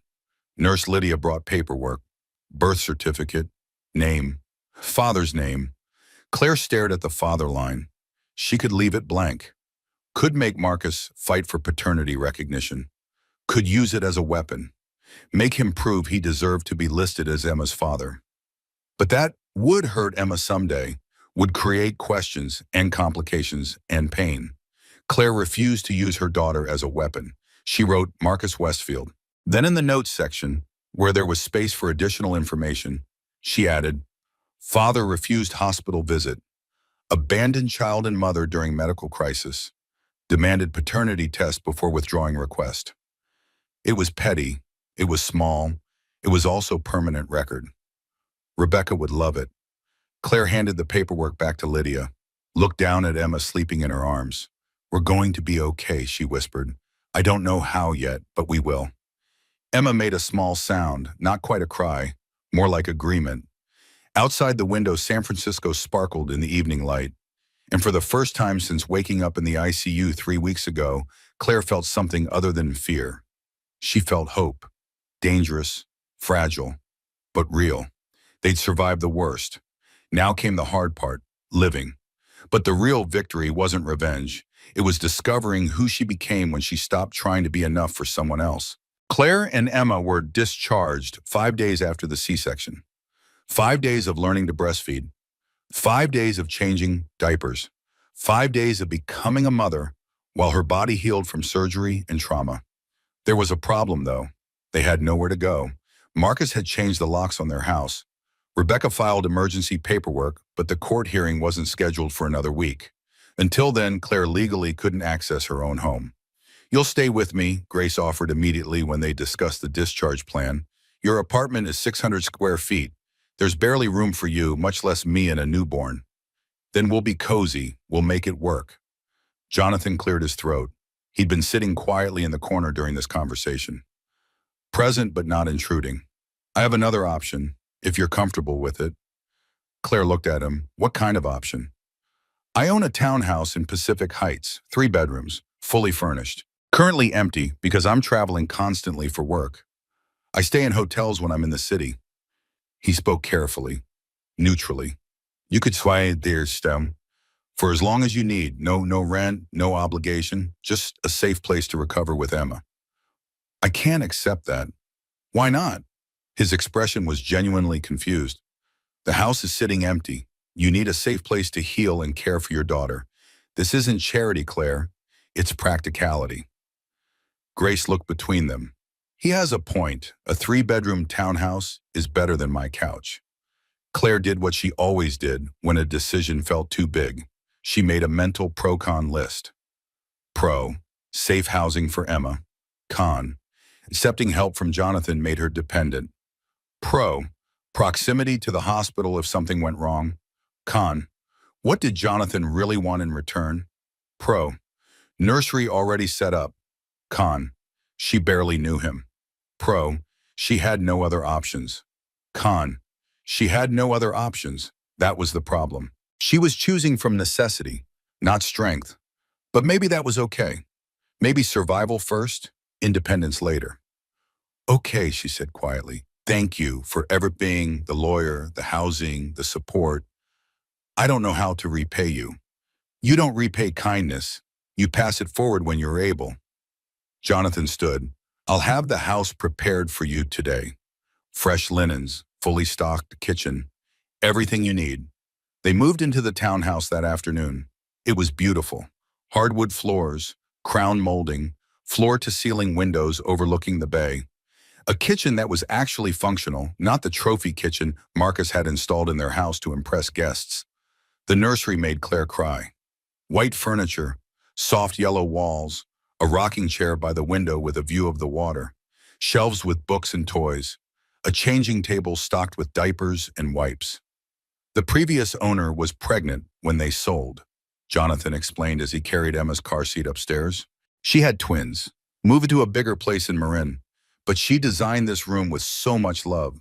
I couldn't bear to change it. "It's perfect," Claire whispered. "It's yours, for as long as you need it." Grace helped Claire settle in. Jonathan disappeared to his downtown office, giving them space and privacy. The first night in the townhouse, Emma woke up crying at 2 in the morning. Claire stumbled to the nursery, still sore from surgery, still exhausted from everything. Her body protested every movement. She picked up Emma, sat in the rocking chair, nursed her daughter while looking out at the city lights. This wasn't the life she'd planned. This wasn't the family she'd imagined. She should be in her own home with her husband, sharing night feedings and diaper changes and the overwhelming joy of new parenthood. Instead, she was in a stranger's house. Well, not quite a stranger anymore, but still, this wasn't her home. But sitting there holding her daughter, watching the city sleep, Claire felt something unexpected. Peace. Not happiness, not yet, but peace. The storm had passed. They'd survived. "Starting over feels impossible," she whispered to Emma, but staying in the wreckage felt worse. "So I guess we're starting over. One day at a time, one feeding at a time, one breath at a time." Emma's eyes were closed, but her little hand gripped Claire's finger, holding on, trusting completely. The divorce proceedings accelerated over the following weeks. Rebecca was relentless. She filed motion after motion, requested document after document, made Marcus's life increasingly uncomfortable. The court hearing for the house happened 2 weeks after Emma's birth. Claire attended via video from the townhouse. Too soon for post-surgery travel. Too risky with a newborn to bring into a courtroom. She watched on screen as Marcus showed up in person. He looked confident. His new lawyer, the third one he'd hired, argued that Claire should sell the house and split proceeds. My client acknowledges this is a difficult situation, but the reality is Mrs. Westfield cannot afford the mortgage on her own. Selling the home and dividing assets is the fairest solution for both parties. Rebecca stood. Her expression was ice. Your Honor, opposing counsel's client systematically hid marital assets, transferred property to family members, and forged his wife's signature on multiple documents. He gave up any right to fairness when he committed fraud. She presented the evidence, the transfers to Marcus's brother, the properties in his mother's name, the forged signatures, the journal entries planning the abandonment. The judge, a woman in her 60s with sharp eyes and no patience for nonsense, looked at Marcus with pure contempt. Mr. Westfield, I've reviewed the evidence in this case. I've also seen the video of you bragging about planning your wife's abandonment while she was on life support. I've read your journal entries about seeing your wife's high-risk pregnancy as a potential insurance payout. She paused, let the words sink in. In my 30 years on the bench, I have never encountered such calculated cruelty. Marcus paled. Your Honor, that video was taken out of context. The context is that you were drunk and honest for once in your miserable life, which is somehow worse than being a calculating liar. The judge looked at her paperwork. The house is awarded to Mrs. Westfield. Full ownership. You will remove your remaining belongings within 48 hours under supervised access. You are also ordered to pay retroactive spousal support in the amount of $12,000 per month, backdated to the day you abandoned your wife. Marcus's lawyer objected, got shut down immediately. Furthermore, the judge continued, you are ordered to pay child support in the amount of $6,000 per month. You will maintain a $2 million life insurance policy with your daughter as sole beneficiary, and you will cover all medical expenses related to Mrs. Westfield's pregnancy complications and your daughter's NICU stay. Your Honor, I can't afford, Marcus started. You can and you will, unless you'd prefer to explain to a criminal court why you committed fraud, forgery, and financial exploitation. The judge signed orders with sharp, angry movements. You made your choices, Mr. Westfield. Now live with them. This court is adjourned. The gavel fell. It was over. Rebecca called Claire immediately after. We won everything, the house, support, insurance, medical expenses, everything. Claire didn't feel victorious. She felt vindicated. There was a difference they were among. Victory implied triumph over an opponent. Vindication meant being proven right after being doubted. She'd been right all along. Marcus was a monster. The journal proved it. The life insurance proved it. His own actions proved it. And now a judge had confirmed it for the record. Thank you, Claire said, for fighting for us, for believing me. I didn't have to believe you. I just had to read the evidence. Rebecca's voice softened slightly. But for what it's worth, I do believe you. And I'm sorry you had to go through this. That night, Jonathan came by to check on them. He brought dinner from the Thai place again. Sat with Claire while she ate and Emma slept in her bassinet. You did it, he said quietly. You won. You mean Rebecca won? No, you won. You survived. You protected your daughter. You stood up to a man who thought he could destroy you. Jonathan looked at her directly. That's winning, Claire. Maybe not the way you wanted, but winning nonetheless. Claire set down her fork, looked at this man who'd appeared in her life at the worst possible moment and somehow become essential. Why did you really heavily spy on? She asked. And don't say revenge for the stolen code. There's more to it. I can tell. Jonathan was quiet for a long moment. When he spoke, his voice was vulnerable in a way she'd never heard before. Do you remember the charity gala 4 years ago at the museum? Vaguely. We talked for maybe 30 minutes about art and technology, about how the two fields could intersect. You mentioned wanting to curate a show exploring technology's impact on modern art. He smiled sadly. You had so many ideas. Brilliant ideas. I offered to fund it. Do you remember? Claire thought back. That gala, that conversation. Yes, Marcus said no, said I was too busy to take on additional projects. He told me you weren't interested, that you thought it was a vanity project for rich tech guys. Jonathan's jaw tightened. I believed him. 3 months later, I saw you at another event. You looked diminished, smaller, like something was being slowly crushed out of you. I should have said something, should have asked if you were okay. But I didn't. I let you disappear into Marcus's shadow. Jonathan, you couldn't have known. When I heard about the hospital, about the abandonment, I couldn't let it happen again. Couldn't watch another person get destroyed by someone's narcissism and do nothing. He met her eyes. I'm helping you because I should have helped you 4 years ago. This is my second chance to get it right. The air between them shifted, became charged with something Claire couldn't quite name. Possibility maybe, or promise, or the fragile beginning of something that could become important if they were careful. I can't, Claire started. It's too soon. I'm still legally married, still healing, still figuring out how to be a single mother. I know, Jonathan stood. I'm not asking for anything. I'm explaining why I'm here. Why I'll stay here as long as you need someone in your corner. No expectations, no pressure, just support. After he left, Claire sat in the dark townhouse and let herself imagine. Not a future with Jonathan necessarily, but a future where she wasn't alone, where trust was possible again, where love didn't equal manipulation. It felt dangerous and hopeful in equal measure. She picked up the journal Dr. Morrison had given her, wrote, I'm not the same woman Marcus married. I'm not even the same woman who went into that hospital 2 months ago. I've been broken down to my foundation and rebuilt from scratch. And the surprising thing? I like this version better. She's stronger, clearer, less willing to accept crumbs and call it love. Marcus tried to destroy me. Instead, he accidentally freed me. She closed the journal, checked on Emma, fell asleep to the sound of her daughter's breathing. Tomorrow would bring new challenges. But tonight, they were safe, and that was enough. But the biggest surprise wasn't the judgment. It was who showed up at Claire's door 2 weeks later. Emma was 3 weeks old. Claire was 3 weeks into learning to be a single mother. 3 weeks of night feedings and diaper changes and the bone-deep exhaustion that comes with caring for a newborn alone. She wasn't ready for visitors, hadn't showered in 2 days, was wearing stained sweatpants and one of Grace's old t-shirts. Her hair was in a messy bun that hadn't been brushed in who knows how long. The doorbell rang at 2 in the afternoon.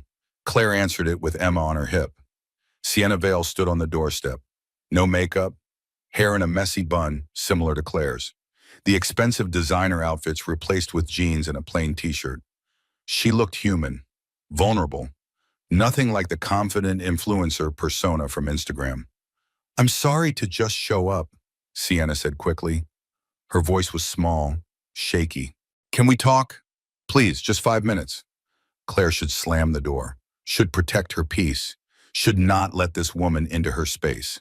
But curiosity won. You have 5 minutes, Claire said.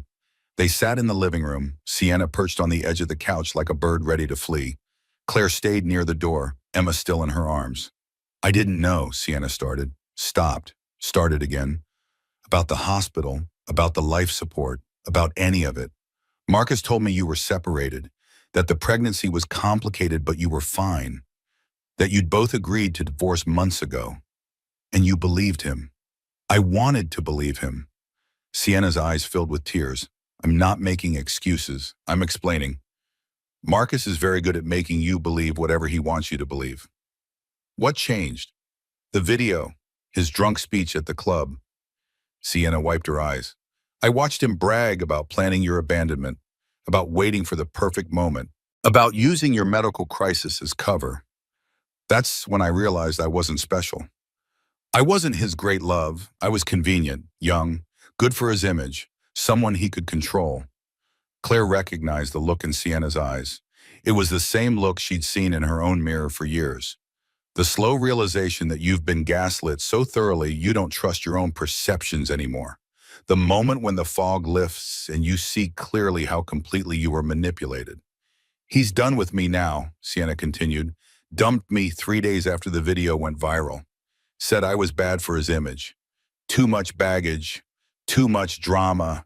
He's already moved on to someone else. A paralegal at his firm, 22 years old. Claire laughed. Couldn't help it.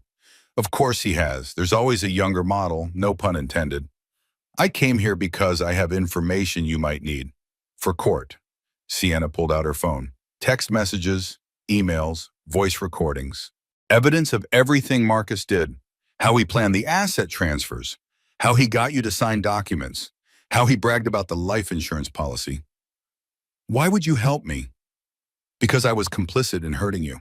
I can't undo that, but I can make sure he doesn't get away with it. Sienna's hands were shaking. And because I'm 24 years old and I just learned the hardest lesson of my life, some men will destroy everyone around them and still sleep soundly at night. Marcus is one of them. Claire took the phone, scrolled through messages, evidence, ammunition, proof of calculated cruelty, text from Marcus to Sienna 6 months ago. Claire signing the retirement account waiver today, didn't even read it. Too tired from the pregnancy. This is almost too easy. Email from Marcus to his brother. Transfer the rental property into mom's name. Claire won't notice. She doesn't pay attention to the finances. Voice recording of Marcus laughing. The life insurance policy is genius. If something happens during delivery, I'm set for life. If nothing happens, I still got her to sign away her retirement. Either way, I win. Rebecca was going to have a field day with this. Your lawyer will want all of this authenticated, notarized, every piece of evidence properly documented. Claire looked at Sienna, really looked at her, young, scared, realizing she'd been a pawn in someone else's game. You're going to get destroyed on social media when this comes out. When people find out you're helping me, they'll say you're trying to save face, that you're still complicit. I know. Sienna's voice was steady now, resolved. I deserve whatever comes. I made choices that hurt you. I have to live with that, but at least I can try to make it right.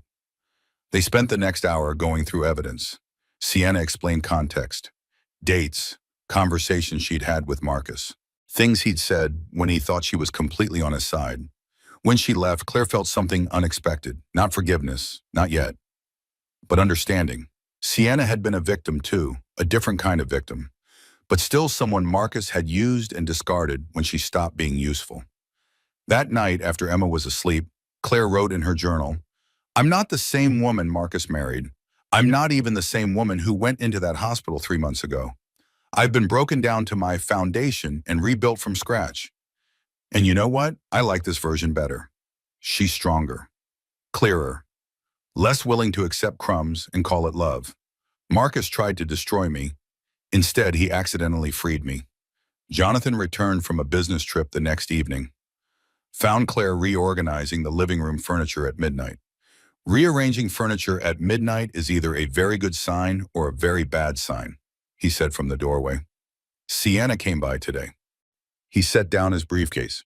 I heard, Grace texted me. Are you okay? I'm better than okay. She gave us everything, every piece of evidence we need to bury Marcus in court. Claire stood back from the rearranged couch. Rebecca is filing amended claims tomorrow. Fraud, forgery, financial abuse, perjury. He's not just losing the divorce. He's losing his license to practice law. How do you feel about that? Claire considered the question, really thought about it. 3 months ago, I would have begged him to come back, would have blamed myself for not being enough, would have tried harder to save our marriage. She looked at Jonathan. Now, I hope he loses everything. Not because I'm vindictive, but because he deserves consequences. And because other women deserve to see that men like him don't always win. You've changed. I've survived. There's a difference. She sat on the newly arranged couch, patted the spot next to her. Jonathan sat, careful to maintain distance, respectful of her space and boundaries. I need to tell you something, he said, about why I really helped you. Claire's stomach dropped. Here it came, the real motivation, the price for all the help. The story about my mother dying alone is true, but there's more. Jonathan stared at his hands. At that charity gala 4 years ago, when we talked about art and technology, I went home that night and couldn't stop thinking about your ideas, about you, about how alive you seemed when you talked about your work. Jonathan, let me finish. He finally looked at her. I saw you at 3 more events over the next 2 years. Each time you seemed a little dimmer, a little smaller. Marcus would pull you away whenever we started talking. I watched him slowly extinguish your light. and I did nothing. You couldn't have known what was happening. I knew enough. I knew he talked over you, dismissed your ideas, took credit for your work. Jonathan's voice cracked slightly. When I heard about the hospital, about the abandonment, I realized I'd been given a second chance. Not to save you, you're saving yourself, but to support you the way I should have years ago. The air between them shifted, became charged with something Claire had been afraid to acknowledge. I can't, she whispered. It's too soon. I'm still technically married, still broken, still figuring out how to be a mother. I know. Jonathan stood, moved toward the door. I'm not asking for anything. I'm explaining why I'm here. Why I'll stay as long as you need someone in your corner. No expectations, no pressure, just me being here. After he left, Claire sat in the dark living room and let herself imagine something she'd been too afraid to consider. A future where she wasn't alone, where trust was possible, where love didn't mean making yourself smaller, where a man could see her and not want to dim her light.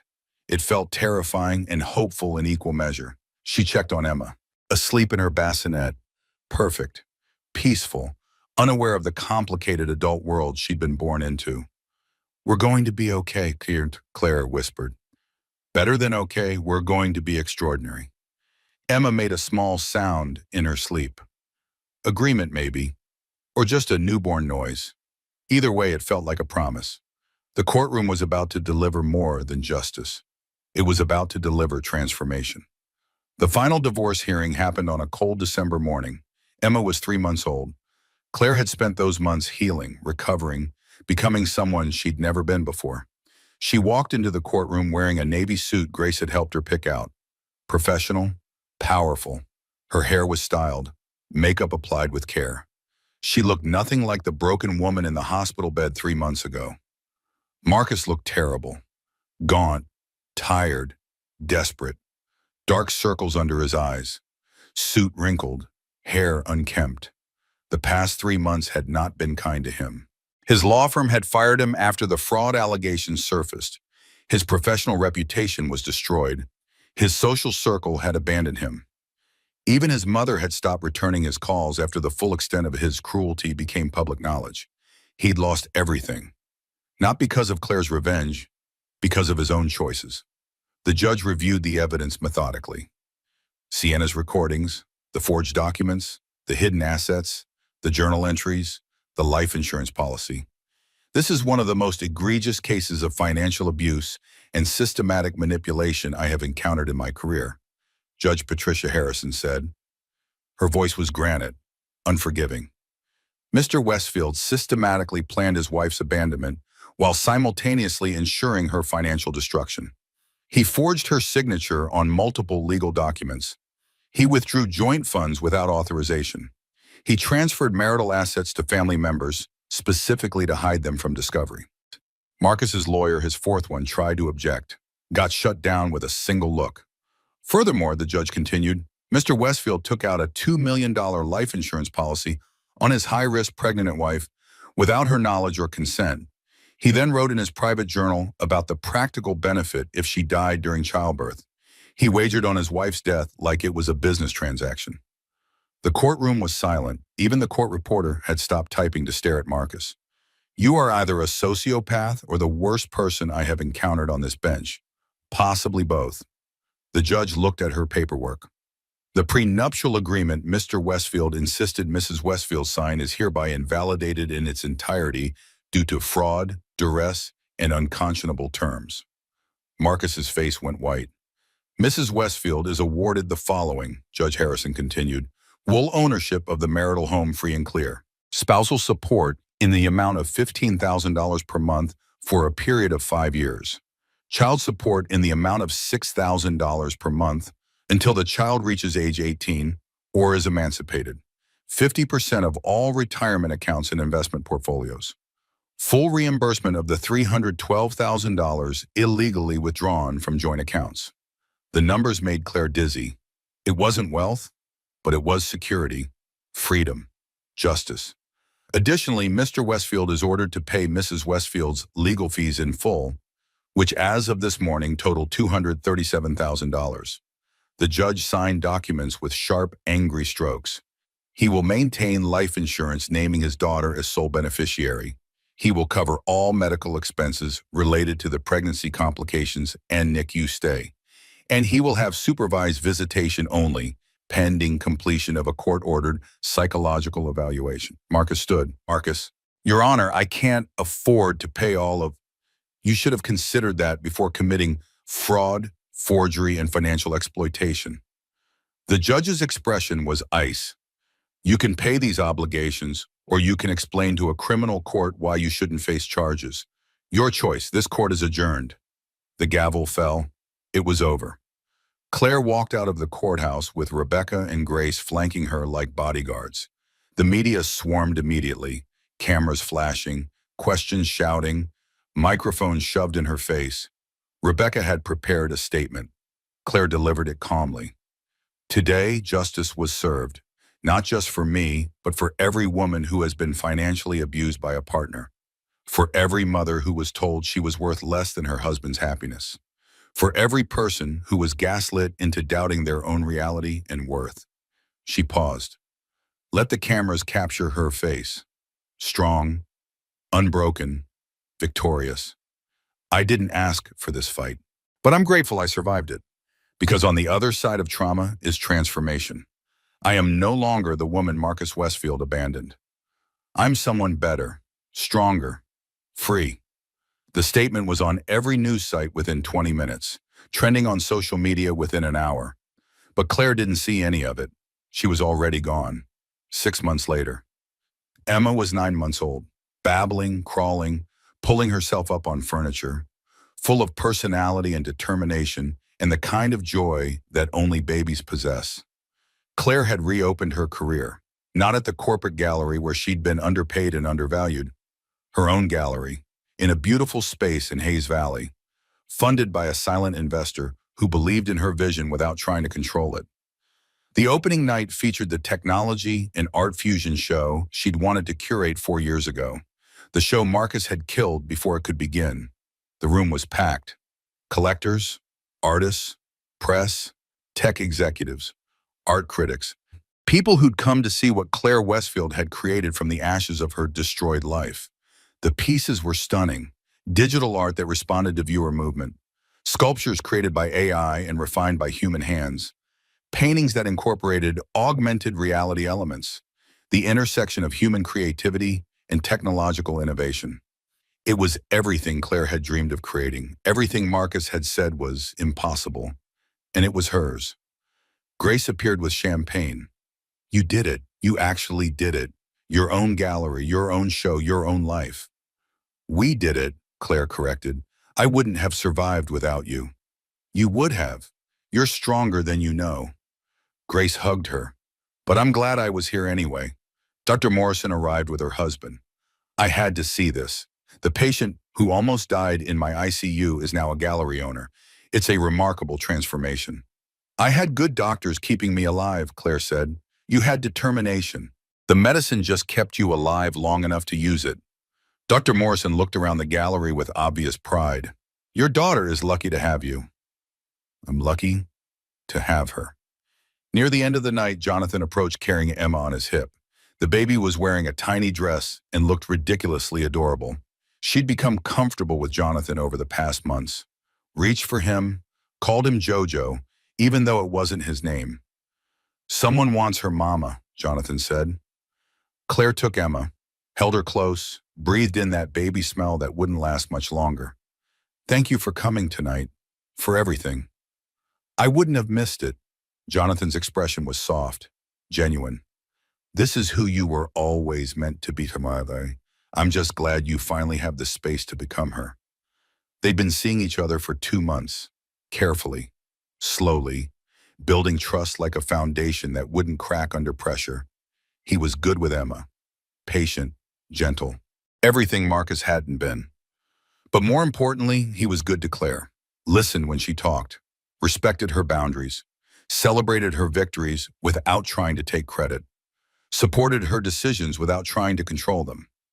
He made her feel seen without making her feel small. Later that night, after everyone left, Claire stood in the empty gallery.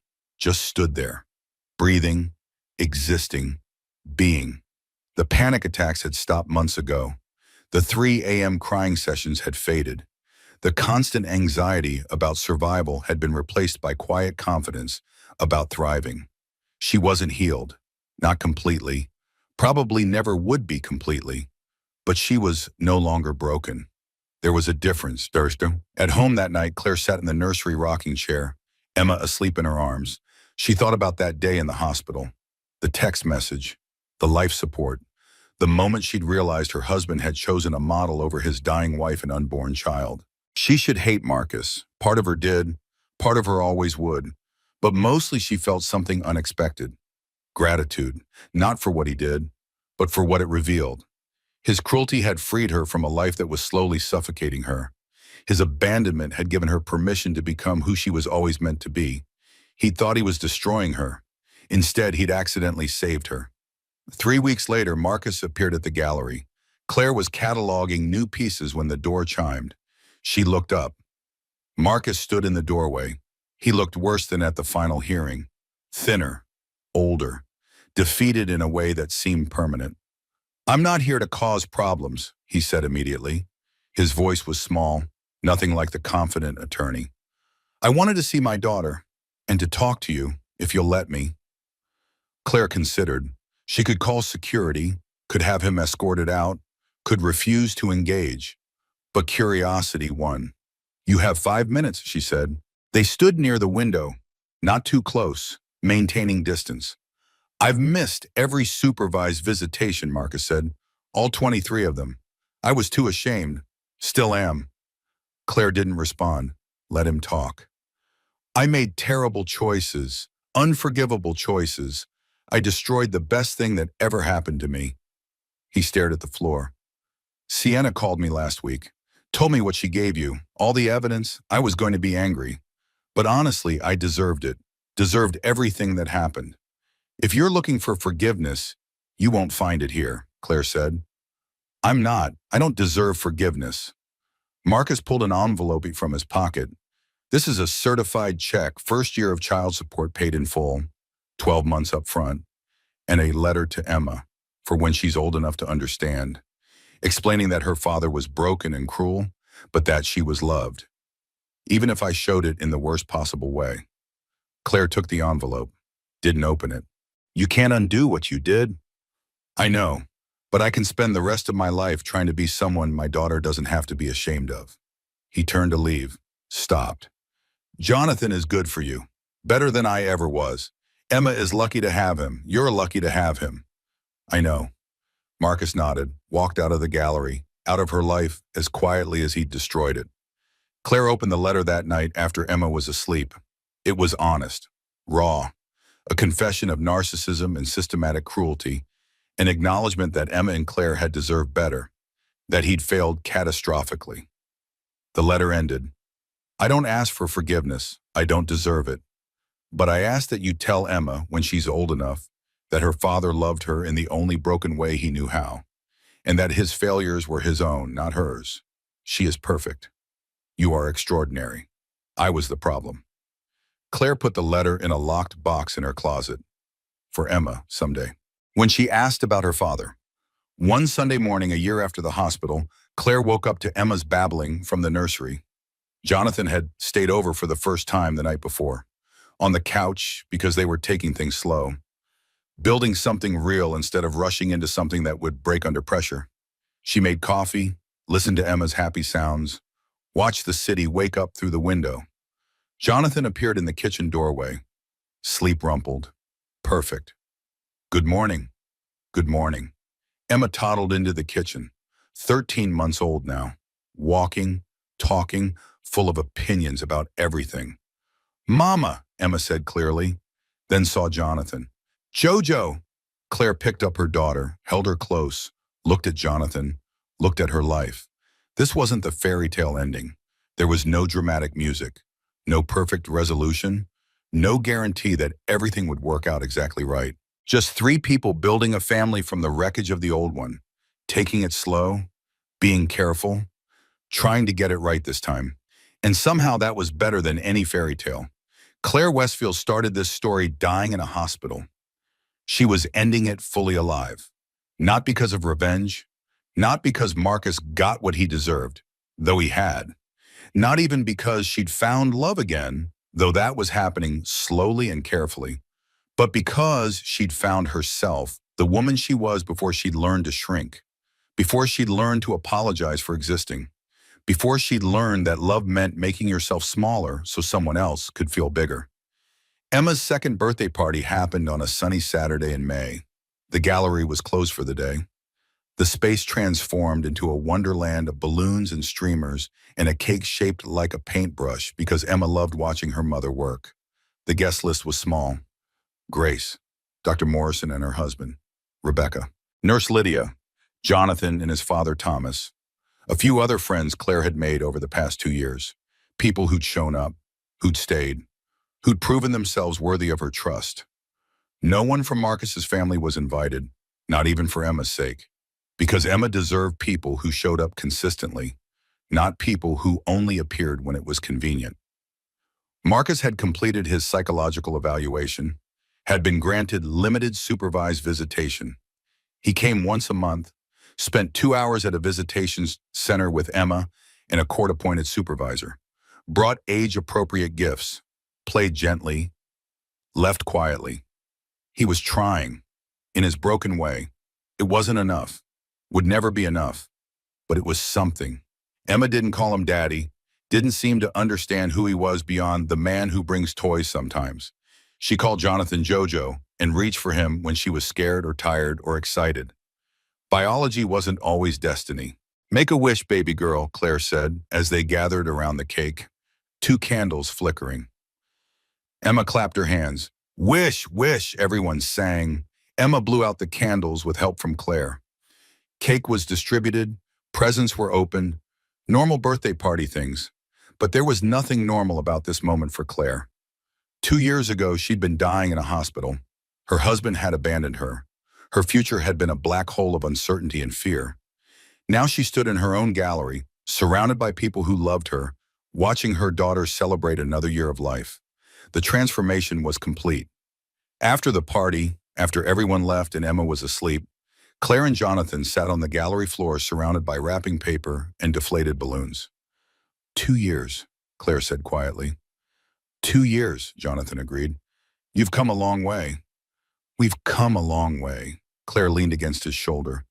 I couldn't have done this without you. You could have. You're stronger than you know. His arm came around her shoulders, gentle, respectful, always asking permission without words. But I'm glad I got to be here anyway. They sat in comfortable silence for a while. No need to fill every moment with words. Companionship was enough. Emma asked me something yesterday, Claire finally said. She asked if you were her daddy. Jonathan went still. What did you tell her? I told her that her daddy was someone else, but that you were Jojo, and Jojo was special. Jojo was family. Claire looked up at him. Was that okay? That was perfect. His voice was rough with emotion. I love her, Claire. I love you both. But I never want to try to replace Marcus. I just want to be here. Whatever that looks like. What if it looks like forever? The words came out before Claire could stop them. Vulnerable. Terrifying. Real. Jonathan cupped her face in his hands. Then I'm the luckiest man alive. He kissed her. Soft. Sweet. Full of promise instead of possession. And Claire kissed him back. Finally ready. Finally trusting. Finally able to believe that love didn't have to hurt. 6 months later, Claire sat in the same rocking chair where she'd nursed Emma as a newborn, writing in her journal, the one Dr. Morrison had given her 2.5 years ago. Dear Emma, she wrote, someday you'll be old enough to ask questions about your father, about why he's not around more, about what happened. When that day comes, I'll tell you the truth. Your father was broken in ways he couldn't fix. He made terrible choices. He hurt people. He hurt us. But I'll also tell you this. His brokenness was never your fault. You were wanted. You were loved. You were the best thing I've ever done. And I'll tell you about Jojo, about how he showed up when we needed someone, about how he chose us every single day, about how family isn't always about biology. Most importantly, I'll tell you about the woman your father's cruelty forced me to become. Stronger, clearer, more certain of my worth. I'll teach you to never make yourself smaller for anyone, to never apologize for taking up space, to never accept love that requires you to dim your light. The man who left me for a model gave me the greatest gift, though he'll never understand it. He gave me back to myself, and in doing so, he gave me to you. We built this life from wreckage, you and I, and it's more beautiful than anything I could have imagined. You'll never doubt that you're wanted. You'll never question your worth. You'll never learn the lessons I had to unlearn. You'll grow up watching your mother take up space, claim her worth, build her dreams, refuse to shrink, and you'll know in your bones, in your blood, in your future, that no one gets to make you smaller. Not even the people who claim to love you. That's my promise to you. Love, Mom. Claire closed the journal, checked on Emma, asleep in her big girl bed now, not the crib, growing, changing, becoming. Jonathan was in the kitchen making tea. They lived together now, in the townhouse that had become home, building a life one careful day at a time. "Everything okay?" he asked when she appeared in the doorway. "Everything's perfect," Claire said. And for the first time in her entire life, she meant it. Not perfect in the fairy tale sense.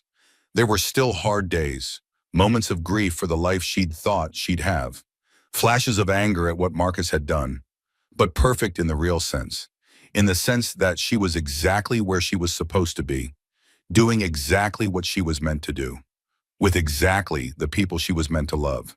The woman in the hospital bed 3 years ago wouldn't recognize her now, wouldn't recognize her strength or confidence or certainty. That woman had been dying, not just physically, in every way that mattered. This woman was alive, fully, completely, unapologetically alive. Marcus had tried to destroy her.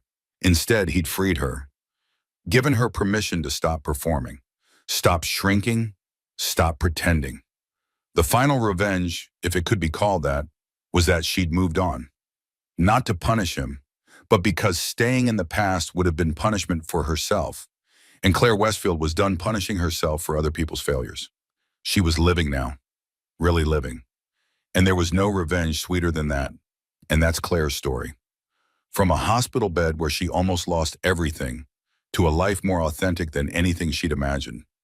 If this story moved you, if you've ever felt underestimated or left behind, if you believe in second chances and the strength it takes to rebuild yourself from nothing, do me a favor, hit that like button. Let me know this story resonated with you. Drop a comment telling me which moment hit you hardest. Was it the text message, the journal entries, the life insurance policy? Or maybe it was Sienna showing up at Claire's door with evidence. I read every single comment and I want to hear your thoughts. Share this story with someone who needs to hear it. We all know someone who's been through their own version of Claire's nightmare. Someone who needs to be reminded that the end of something toxic is actually the beginning of something real. And if you want more stories like this, stories about real people facing impossible situations and coming out stronger, subscribe to this channel and hit that notification bell. Because Claire's story isn't unique. It's happening every day to women who deserve to know they're not alone. Remember what Claire learned. You are not responsible for other people's cruelty. You are only responsible for your own comeback. Thank you for listening. Thank you for being here. And remember, the best revenge is becoming someone they couldn't destroy. I'll see you in the next story.